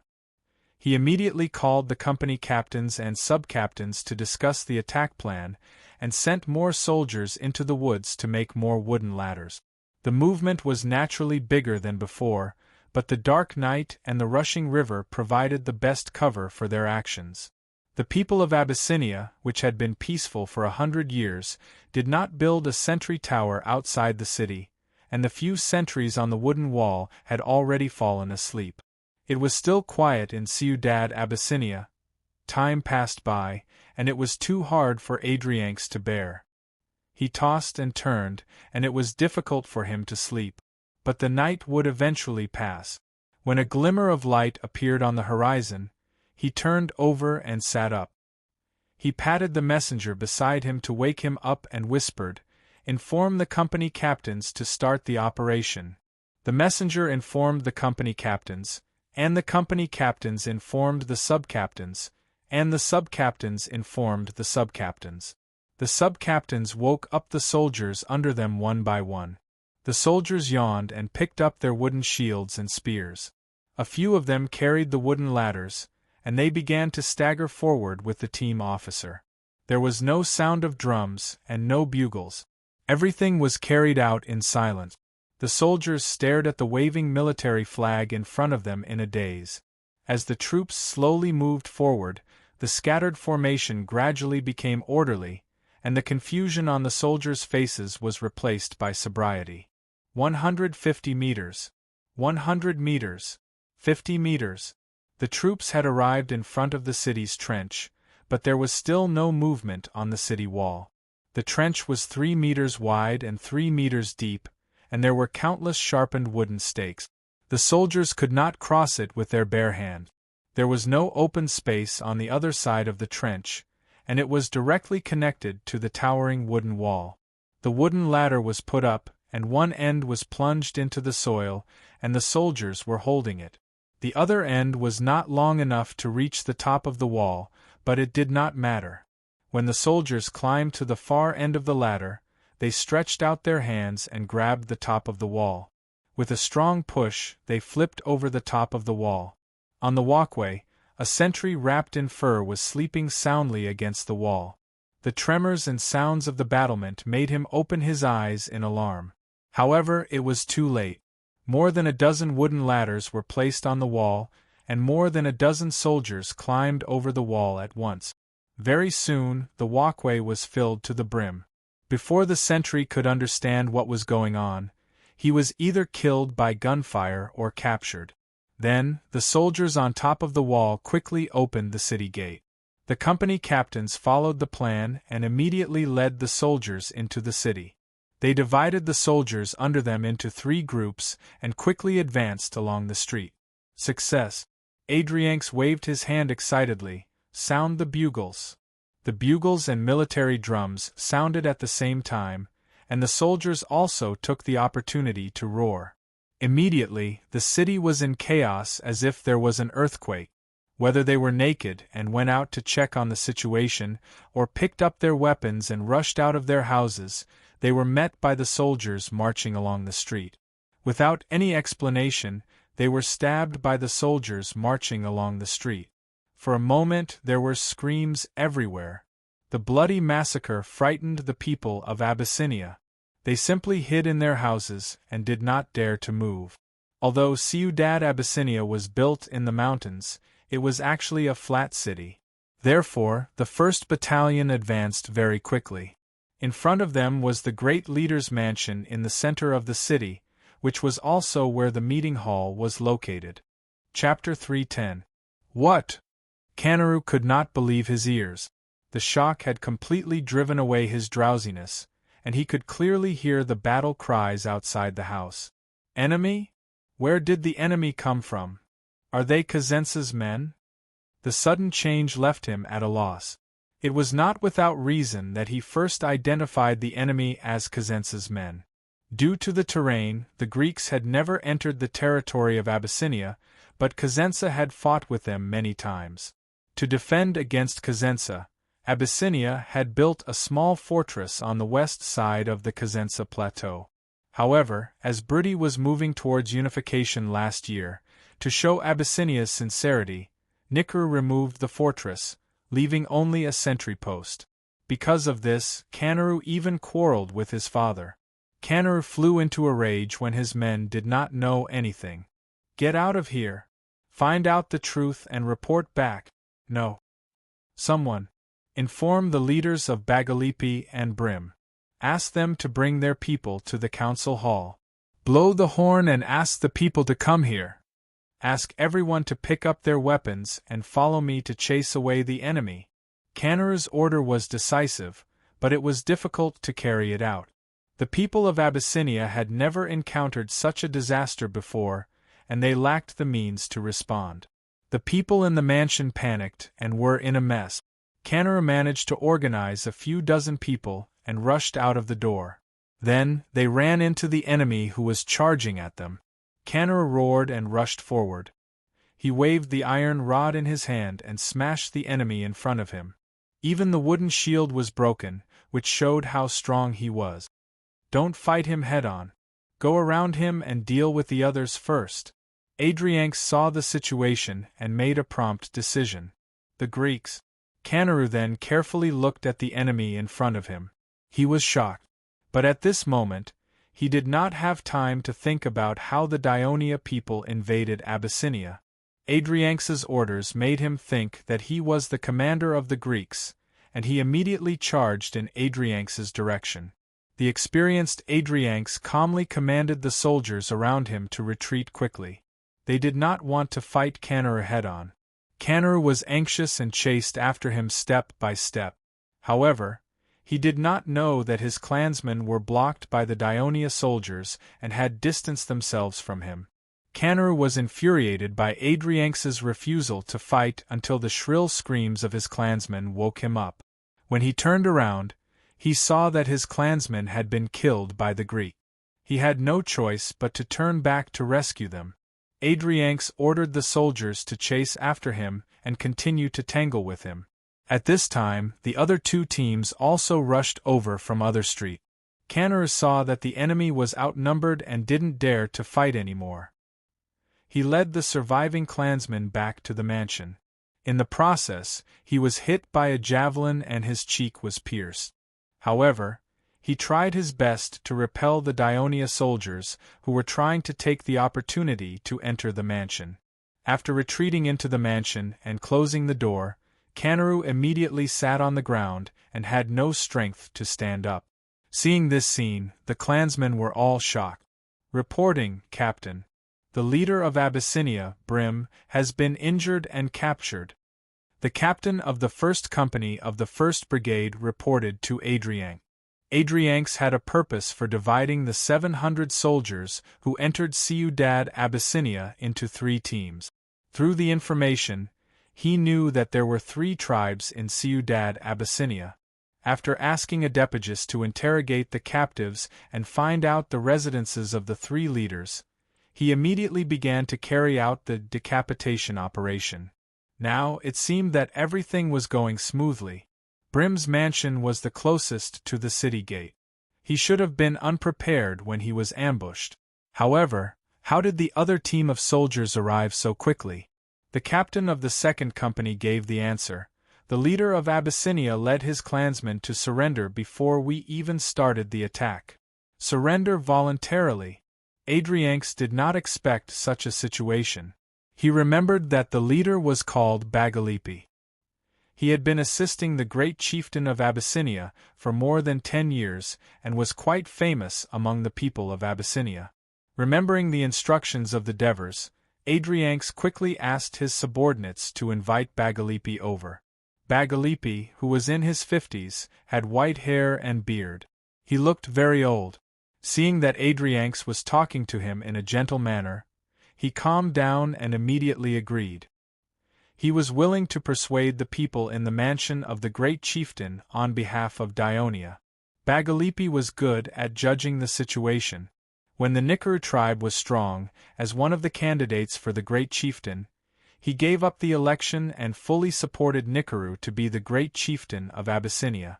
Therefore, he had been trusted by Nikaru for many years and his tribe had benefited a lot from it. At the beginning of the war between the Brudi and Dionia, he took advantage of the fact that Ciudad Abyssinia and Turii were only separated by a river. He put in a lot of effort to understand his powerful neighbor. He felt that it was impossible for the Brudi to defeat the alliance of Dionia, but they might be able to force a truce by relying on the terrain. However, when the city was in chaos, his clansmen told him in panic based on the appearance of the enemy that the attackers might be Greeks. After thinking about it calmly, he felt that the defeat of the Brudians was inevitable. Since they had lost the terrain, he immediately ordered his clansmen to lay down their arms and surrender. Most of the people obeyed the orders of a leader who had been in charge of the tribe for 30 years. There were also a few who objected and were taken down on the spot. His surrender quickly reduced the resistance in the city. Now, he stood in front of the great chieftain's mansion and shouted at the people in the courtyard. The Brudi, who were lying on the courtyard wall and peeping outside, saw that even Bagalipi had surrendered to the Greek. One could imagine how shocked they were. Only Canor, after learning of Bagalipi's betrayal, laid on the sickbed and cursed. He swore that after the Greeks were destroyed, he would definitely tear Bagalipi into pieces. Kangaroo endured the pain and ordered his men to gather everyone in the courtyard to defend stubbornly. However, what greeted him was a cold stare. Not long after Bagalipi shouted, the courtyard door opened. Kangaroo's clansmen came out with Kalaru's body to surrender. According to them, Kangaroo died from his serious injuries. The 300 members of the 1st Battalion were responsible for raiding the camp. At first, it was relatively smooth. After all, the camp was mainly set up to defend against the river path in the east. All the defensive facilities were in the east. They did not expect the enemy to attack from the west. They were caught off guard and the Dionia soldiers easily broke into the camp. However, because it was during war and this was the front line of Abyssinia, the soldiers were more vigilant and quickly organized to resist. In particular, the 4 towering sentry towers in the camp were originally used for crossfire on the river path and long-range attacks on the enemy's middle and rear to disrupt the enemy's ability to attack continuously. Now, they were using the advantage of the high ground to delay the fierce attack of the Dionia soldiers with arrows. As the soldiers of the 2nd Legion were not wearing armor, they suffered some damage. The people of Abyssinia fought desperately. Although the number of Dionia soldiers was greater, they could not completely capture the camp in a short time. The battle lasted for a while until the Abyssinia soldiers saw the fire in the city and gradually lost their fighting spirit. When the main force of the 2nd Legion finished trekking through the river path and arrived at the defensive fortress of Abyssinia, the battle had subsided and the troops successfully entered the territory of Abyssinia. When Legion Commander Dracos heard the news that Adrianx was leading the army to attack Ciudad Abyssinia, he did not care about his fatigue and led the troops to rush to reinforce the city. As soon as he arrived at the gate of Ciudad Abyssinia, he saw Adrianx standing there with a smile. Dracos knew that the city had changed hands. "Good, Adrianx. You've got guts. You didn't even leave us a chance to fight."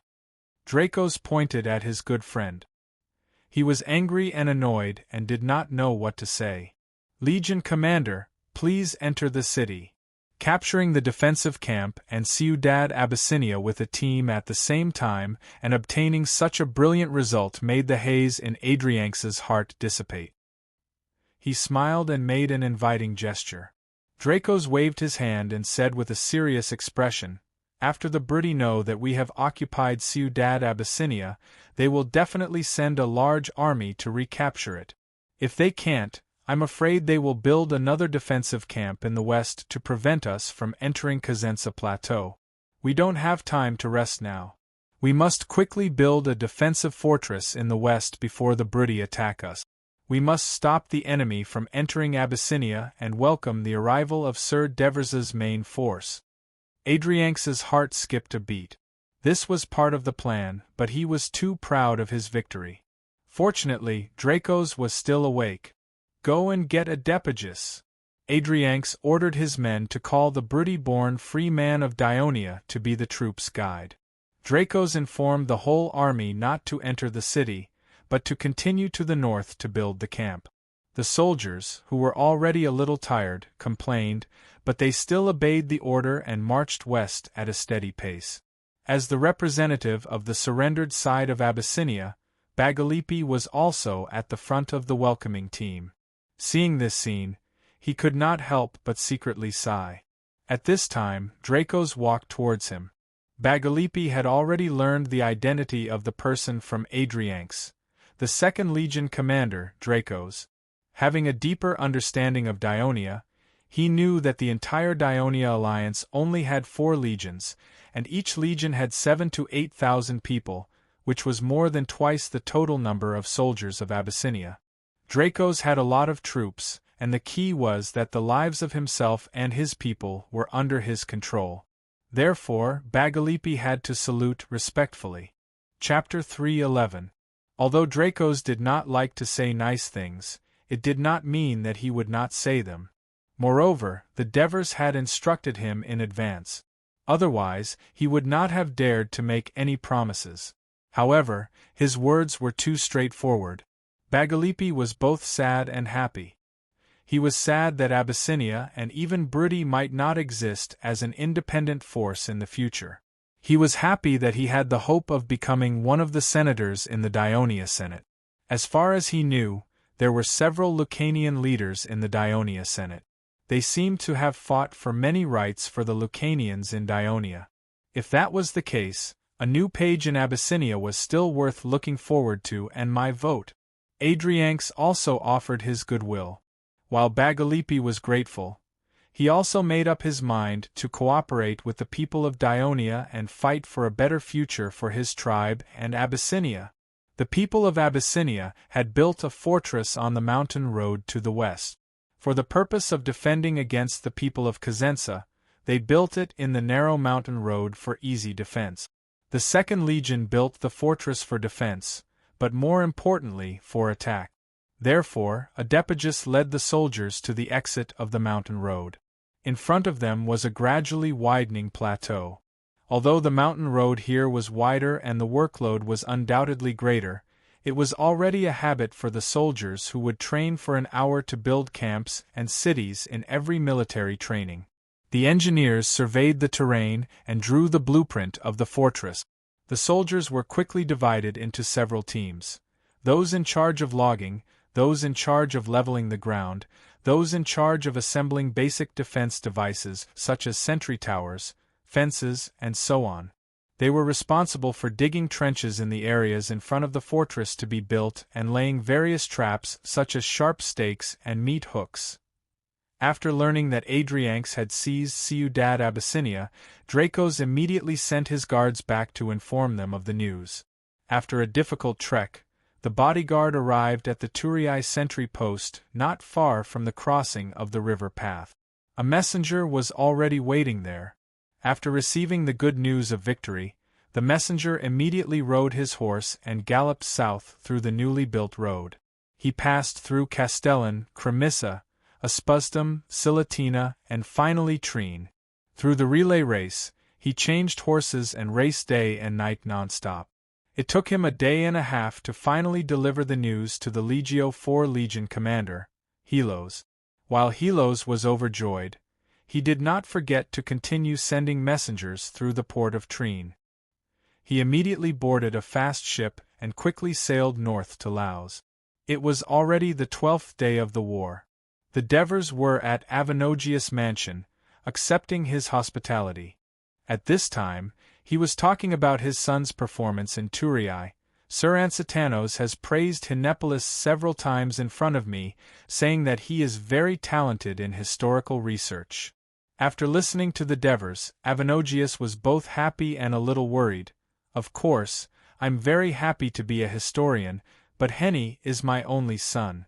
I hope he can succeed me in the future. Avenogius' words were filled with a sense of probing.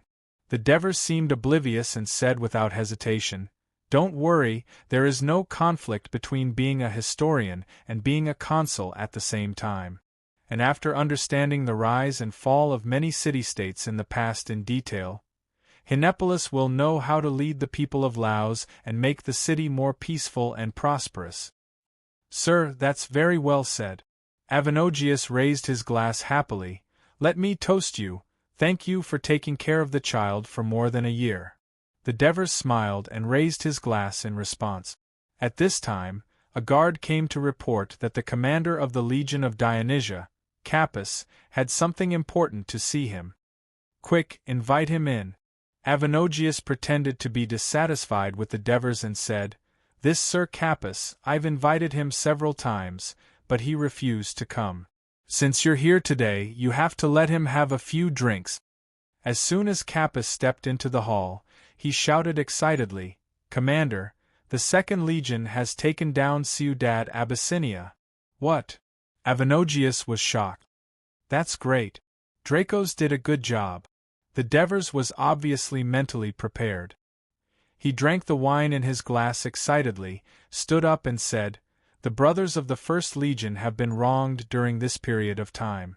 Tell them to cheer up, we have to return to Turii immediately and rush to Abyssinia. The real war is about to begin." "Yes." Capus, who was equally excited, replied loudly. Have you sent someone to inform Sesta? Yes, I have. Very good. Sesta, Hieronymus, and Bagul's plan can be implemented. Whether it succeeds or not depends on whether the other party is obedient. Capys turned and left. Avenodius did not stop him, as he was still immersed in the amazing news. Sir Avenodius. The Devers turned to him and said, I will take the First Legion and the other troops to leave Laos and return to Turii. I hope you can lead the extortion soldiers to continue the attack on Vigo City to prevent the Vigors from withdrawing their troops to save Abyssinia. In addition, I hope you can help Sesta and the others with their plan. Don't worry, Dionia's matter is Laos's matter. I will do my best to carry it out. Avenodius spoke like a soldier facing a general, making a solemn promise. Looking at the back of the Devers leaving, Avenodius breathed a sigh of relief. Previously, when he saw the Devers pretending to be the Second Legion with some reserve soldiers, he had been wondering what the real Second Legion was doing. Who would have thought that in less than 10 days, the Second Legion would be able to capture the strategic city of Bisnia? The Devers were really scary people. Fortunately, Laos was an ally of Dionia. Avenodius was not in the mood to inquire about the process of how the Second Legion captured Abyssinia. He only knew that Abyssinia had been breached, the British defeat was set in stone, and southern Italy would become Dionia's sphere of influence. This caused him to feel a little disappointed in his heart. When Ciudad Abyssinia was breached, a small number of Briti escaped to Cosenza. As Pinlan was leading the army in Vigo City, only the high priest, Ferodaru, was in the inner city. When he heard the news, he was so shocked that his wooden staff fell to the ground and he almost tripped. The news that Abyssinia had been occupied by the Greeks quickly spread throughout the city, causing panic among the people. While sending messengers to Cenopiscia and Vigo, Cosenza also sent people to investigate the enemy's movements in Ciudad Abyssinia. From Cosenza to Cenopiscia and from Cosenza to Vigo City, the distance between the two was not much different. However, to Cenopiscia, the terrain was downhill, so the messengers arrived earlier. At this time, the great leader of Cenopiscia, Pangeru, was holding a banquet for Nicaru and Bergam because they had just thwarted the plot of the Dionia. The Dionia attempted to take a more remote mountain path to the rear of Cenopiscia, but they were discovered by the vigilant Briti. Before the main force arrived, the Dionia retreated in panic. The Greeks are all cowards, they only know how to sneak attack. They don't dare to fight a real battle with me. This war is really boring. Nicaru complained loudly as he drank. This Dionia general is really an idiot. He tried to sneak into Cenopiscia once before, but we discovered him, and he wants to come again. Does he really think we are all idiots? Bergam laughed and said, I'm afraid it's not that there's something wrong with his brain, but he has no choice. The second day this so-called Second Legion arrived, they attacked us, but they retreated before they could attack the city. I saw from the city that they suffered many casualties. These Greeks are well armed, but they are too afraid of death. If they continue fighting like this, not to mention 2 months, they can even defend for a year. Pangeru raised his glass and said loudly. Now, he was also very confident. So, what Sidorum said about the Dionysian army being powerful and their archon commanding is, I think it's all bullsh*t. He's also a coward. Nicaru hiccuped and punched the wooden table with his right fist. Let's take advantage of the low morale of the Dionia and attack their camp. This is too dangerous. What if? Bergam was a little worried. What are you afraid of? Nicaru glared and interrupted him. We have more than 7,000 warriors, and the enemy has no more than 10,000 people at most, and they are all cowards. If we defeat them, we won't have to defend here anymore. Although Bergam and Nicaru had brought their own rations, they still had to be supplied by Cenopiscia. Moreover, their presence had also caused trouble for the residents of Clopitia. Pangeru devoted most of his energy to resolving these disputes and conflicts every day. Just as he was about to say something, the guard barged in. Clang! The glass fell to the ground and the wine spilled all over. What did you say? Abyssinia has been occupied by the Dionia? Nikaru rushed over and grabbed the messenger. His face was red and he scolded angrily, "Don't talk nonsense! Don't talk nonsense! Abyssinia can't be conquered by the Dionia. Impossible! Do you believe that I won't pull out your tongue and feed it to the dogs? It's true, great leaders.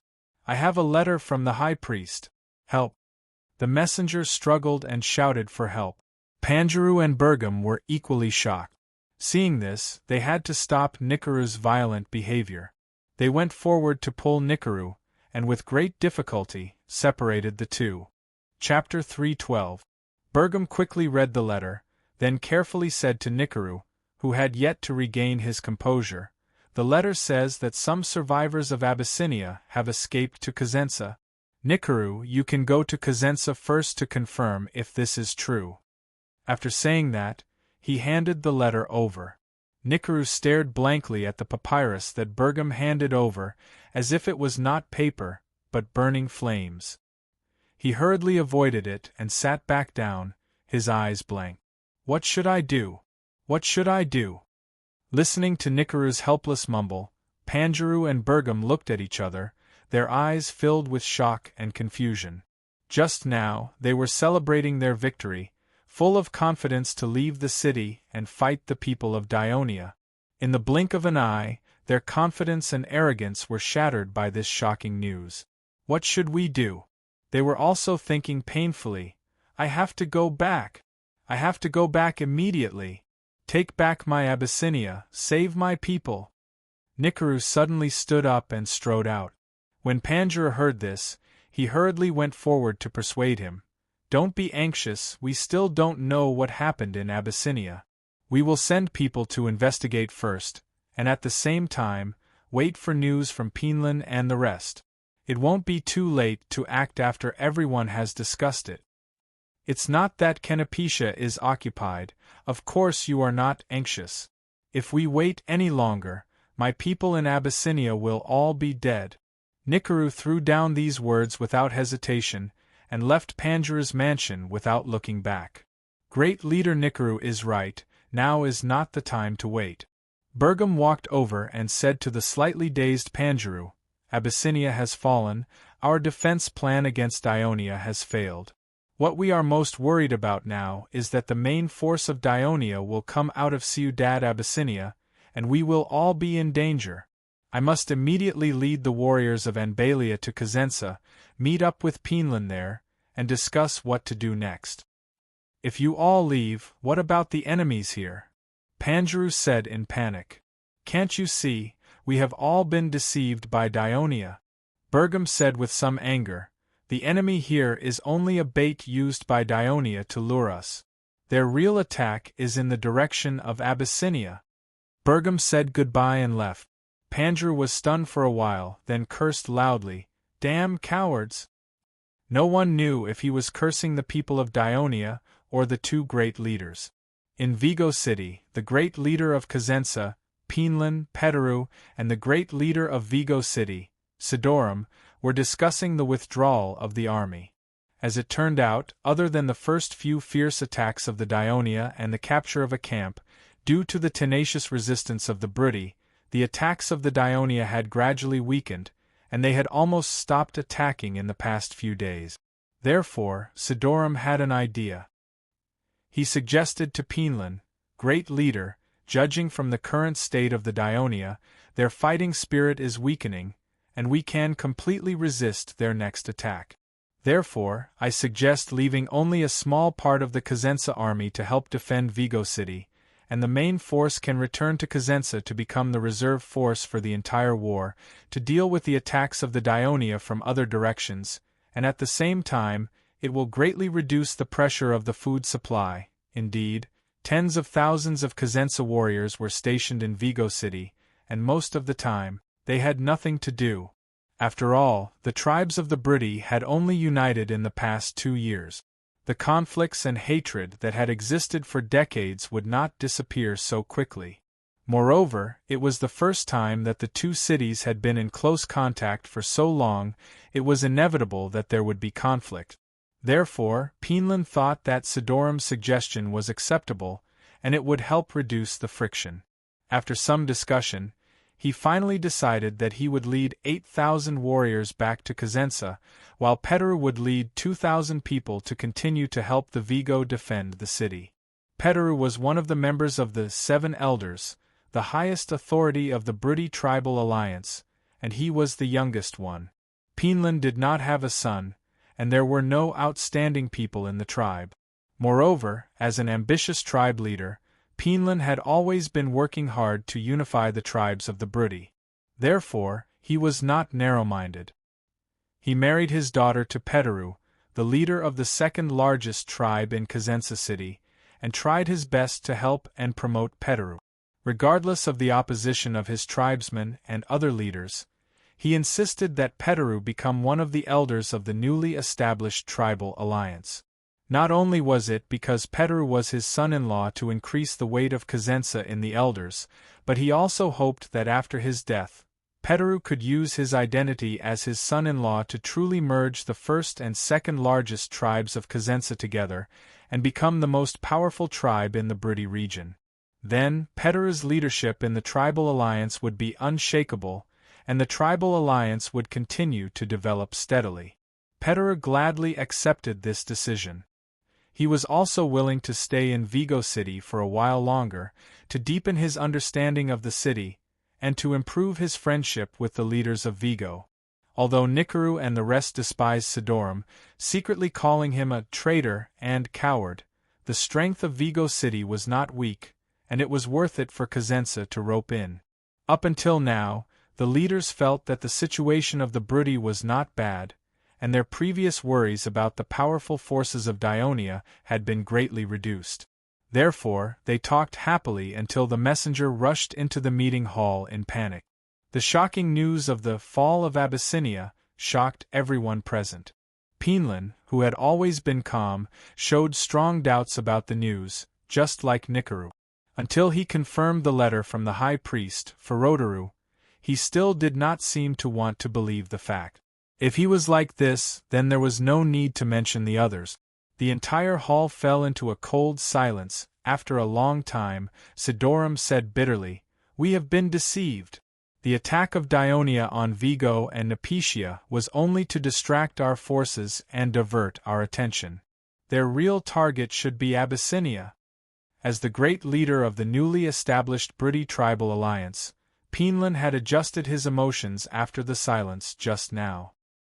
He suppressed the pain brought about by the sudden blow and said loudly, "We still have hope.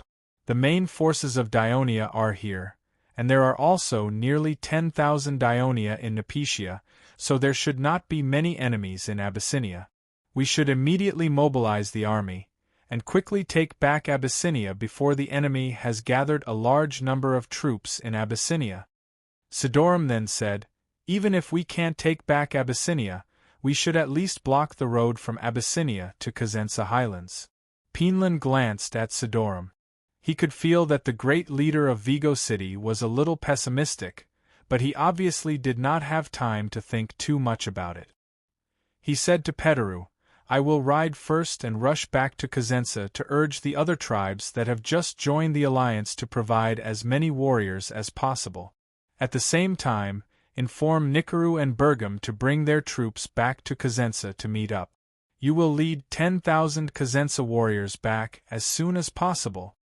"Understood, great leader." Petteru felt much more at ease after listening to Penland's arrangements.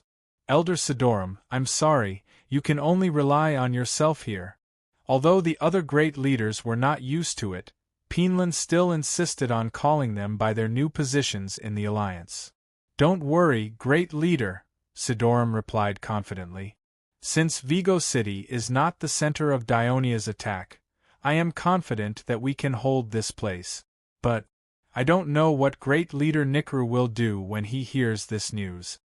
Sidorum's words reminded Penland of something. His expression changed. "You are right. I must leave immediately." Penland and Petteru left one after another. Sidorum was stunned.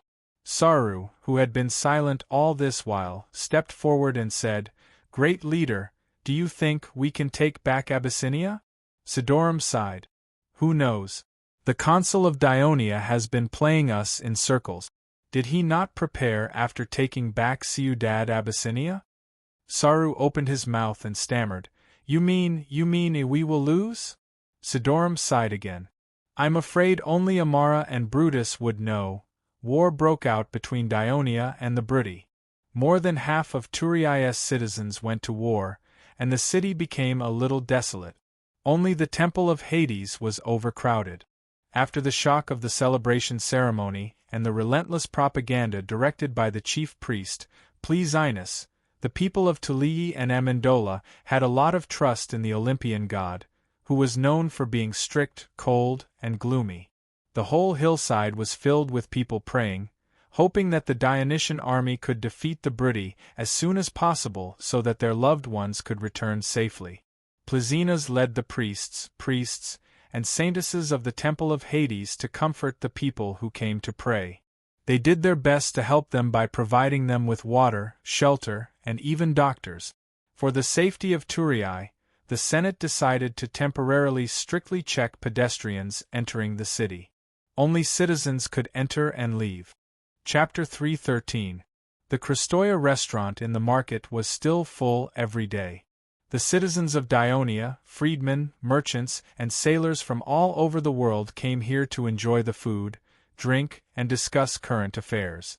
Of course, there were also some gossip, such as the rumors that the Devers' mother had sex with Hades in her dream, which was why she was pregnant with the Devers. There were also rumors that the Turii patrol captain, Olivers, and his Persia wife used the Greek position or the Persia position when they made love. Of course, the most discussed topic during this time was the Briti War. The citizens of Dionia and freedmen had participated in military training and had seen the strength of the soldiers of the Legion of Dionysia. They believed that Dionia would win. Many foreign sailors and merchants expressed their doubts because the war had lasted for more than 10 days without any progress. In the end, the two sides either quarreled or fought, and the restaurant became the most frequented place by the market patrol. Dionia and Dios sat in a corner eating mutton hot pot, drinking beer, and listening to the people at the next table talking loudly about the ongoing war. Dionia sighed and said, "This is the bad thing about the Dionia alliance. There are too many wars. There have been 3 so far this year, and my business has been affected." Dios comforted him and said, "There are wars everywhere in this world. Even in Corinth, due to the increasing conflict between Sparta and Sparta, the people are worried that a war will break out between them and Sparta. Dionia is not bad, at least it has not lost a war so far. It has always been attacking other cities." Dios showed a look of envy. "You are now running a weapons workshop, and you buy and sell weapons. Of course, the more wars the better. I heard that the consul of Dionia visited your workshop recently." Dionia also showed a look of envy. "That's right." He leaned forward and whispered, "You're my good friend, so I'm not afraid to tell you that Dionia is currently improving their weapons and equipment. They have a large number of soldiers, but the output of their own weapons shops is too low. Even after 5 years of production, they still can't equip every soldier with new weapons and armor. My weapons workshop is the only large weapons workshop in Dionia, so of course it will catch the eye of the Archon who loves war. I'm afraid there are at least 10,000 sets of weapons and armor. You're going to make a fortune." Dick Boris was extremely envious. "That won't earn much." Dios shook his head and said, "The Devers consul may be young, but he's a smart man. He offered to exchange the old weapons and armors for new ones. At most, he would pay a little more for the production." "Old weapons? Are you talking about rusty ones?" "No, Dionia's soldiers no longer use the traditional Corinth helmets, copper shields, and greaves of the Greek city-states. Instead, they designed a leather helmet with an iron plate and a chin guard. The shield is made of cowhide and wood, but it's half the height of a person, and it has to be curved. It's a little difficult to make this kind of shield. I don't know why they designed it this way. Dios described his doubts and complaint. The consul of Dionia is a famous general in Greece. He naturally has his reasons for designing it this way. Just do as he says, don't think too much about it. And from what you've said, you can sell those traditional Greek weapons and equipment to other city-states. It's still profitable, Dick Boris reminded him. But you didn't take into account the transportation costs, the taxes paid to other city-states, and the time spent. Dios drank a mouthful of wine, a puzzled expression on his face. I don't really care about these. I've more or less earned some money, and I've also built a good relationship with the consul. It's a rare opportunity. But when Divers left the weapons workshop, he said something to me that made me unable to sleep well for a period of time. What did he say? Dick Boris asked curiously. He said, "It's a pity you're not a citizen of Dionia, or we'd have further cooperation with you."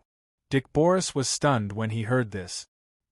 He carefully pondered this sentence, and his eyes suddenly lit up. He means to make you a citizen of Dionia. I think so too, Dios said with a sigh. But according to the laws of Dionia, if I want to become a citizen of Dionia, I'll no longer be a citizen of Corinth. And it takes too long to become a citizen of Dionia. What's so good about being a citizen of Corinth? Will it allow you to own land? I don't have land in Corinth. According to what you just said, Corinth is likely to go to war with Sparta. Can Corinth defeat Sparta? No. Instead of having your family destroyed, it's better to prepare early. You're not too old, so it's not a big deal to wait in Dionia for a few years. And becoming a citizen of Dionia, you can own your own land, and your business can go further. Such a good thing is really a blessing from the goddess of luck. What are you still hesitating for? Dick Boris' words woke him up. Dios pondered for a while, and finally made up his mind. My friend, thank you for the reminder. You're right, I should have made a decision earlier. Dick Boris laughed. Actually, I also want to become a citizen of Dionia. The longer I live in Dionia, the more I don't want to go back to Crete, which is small, barren, and boring. Here, I can watch exciting football and football games, have delicious food to eat, and if I get sick, there's a brilliant doctor to treat me. I can also go hunting in the mountains and fish in Cenis Lake. The political situation here is stable, and Dionia is a vibrant city-state alliance. It's already very powerful, and it's still getting stronger. No other city-state dares to invade it, and it's only bullying other countries. After listening to Dick Boris sigh with emotion, Dios raised his glass and said, "Why don't we go to Tully's census officer to register together?" Dick Boris was stunned for a moment, then laughed and said, "Okay, let's go together." The two drank and wiped away the stone in their hearts. They talked and laughed, feeling even happier. The guests at the next table quarreled. Dick Boris listened carefully and found that it was because of the Isthmian games, so he joked, "Dios, you have to be careful. Don't mention that you're a citizen of Corinth here." Speaking of this, Dios angrily scolded, "Those fools in Corinth's council, I'm afraid it's the first time most of them have heard of the name Dionia, so they don't think highly of Dionia, a new city-state alliance. But they don't know that this new city-state alliance is several times stronger than Corinth. Offending it won't do Corinth any good." Dick Boris felt the same way. It's not just Corinth. Many citizens of Greece have a disdainful attitude towards the city-states of the Western Mediterranean. They always think that the city-states of the Western Mediterranean are colonies and treat them like country bumpkins from remote places. In fact, they have no idea that not only Syracuse, but Dionia's strength is also comparable to Sparta and Athens. Tarentum, Crotone, and other Greek city-states are among the best even in Greece. Yeah, offending a growing Dionia might cause trouble in the future for Corinth. Dios said worriedly. Why are you still worried about this? You've decided to become a citizen of Dionia anyway. But I still have a lot of relatives and friends in Corinth, As the two were talking, deafening cheers suddenly rang out in the market. The people in the restaurant did not know what was going on and were asking each other curiously. A patrol walked in and said excitedly, "Rejoice, people of Dionia! Our brave soldiers, under the leadership of the great consul Devers, have conquered Ciudad Abyssinia in Brutty. That's great. We've won again. Isn't Abyssinia just beside Arturii, a small city on the south bank of the Crati River? No Greek has been there before. I heard that the terrain is very dangerous, and we've conquered it? It's only been a few days since the battle started. Attack, brave soldiers! Continue the attack and take down Cosenza as soon as possible." The restaurant was filled with cheers. At this moment, a waiter came out and said, "To celebrate this victory, my master has decided to give everyone's food and drinks for free today." Victory! The generous consul madam, the beautiful Christoia. The customers danced and cheered. "That's great. I'll have a glass of wine too," the patrol said happily. "Wine or beer?" the waiter asked. "Look at me, I'm sweating all over. Of course, I'll drink beer to quench my thirst." When a full glass of beer was handed to him, the patrol raised it high and said loudly, "Everyone, to our omnipotent consul Devers, and to our brave citizens who participated in the war." Everyone in the restaurant, including Dick Boris and Dios, raised their glasses. The customers at the next table even came over and clinked glasses with them and said, "Congratulations on becoming citizens of Dionia. This is undoubtedly the right decision." Dick Boris looked at him in surprise. "You heard all that?" The man blinked and said, "Otherwise, why do you think I scolded the people of Corinth?" Dio smiled in relief and said, "We've just made our decision, and we've received such good news. This is the arrangement of the goddess of fortune." "That's right." Dick Boris nodded in agreement. Chapter 3:14. Cheers! Every customer in the restaurant downed their fine wine. Also, the Senate has issued a notice. The patrol officer looked around and said solemnly, "Free citizens who have participated in Dionia's military training can register at the Victory Square immediately. The Ministry of Military Affairs is recruiting 2,000 free citizens to Abyssinia to assist the Legion in battle." "Why didn't you say so earlier? There are only 2,000 slots. I'm afraid they'll all be gone in a moment." "Hurry! Hurry!" The restaurant was instantly filled with complaints. After a moment of chaos, most of the customers in the restaurant had already left. Dick Boris and Dios looked at each other. Meanwhile, the Victory Square was filled with people. The registry department first had to confirm that the free citizens who came to register were indeed registered citizens. Then, the court personnel would check their files and confirm that they had no records of breaking the law while they were living in Dionia. Then, the Ministry of Military Affairs' training camp would select the young and fit free citizens who had performed diligently during their training. Only after all these were approved would the registry department confirm their names and notes on their files. This was to shorten the time it took for them to become probationary citizens in the future. After this process was completed, there were more than 100 civil servants in the Alliance, and all sorts of files piled up into a small hill. To prevent any accidents, thousands of Legion Reserve soldiers were mobilized to maintain order.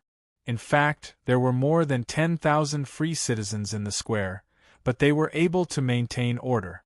It was not because they were afraid of the soldiers, but because they knew that it did not matter even if they were not selected this time. There was no lack of opportunities to contribute in Dionia. For example, the temple that Amendola was building lacked manpower and was recruiting free citizens. The construction of the Cremissa, a Sprustum Avenue, was also recruiting free citizens. The Alliance only provided 3 meals a day for such large construction work, and the pay was extremely low. However, it could still help free citizens achieve their dream of becoming probationary citizens of Dionia. However, if free citizens disrupted the public order of the Alliance and violated Dionia's laws, their path to becoming a Dionia citizen would become extremely difficult, and they might even be expelled from Dionia. Thus, even if they were not selected, these free citizens would at most curse a little and would not dare to do anything extreme. If anyone felt that the selection process was unfair, they could appeal to the notary office set up by the Ministry of Supervision on the other side of the square and request for a review. Standing outside the Senate's conference hall and looking at the bustling scene in the Victory Square, Felicius suddenly said, "Actually, I think it's better to send the army's reserve troops to Bosnia to assist the Second Army.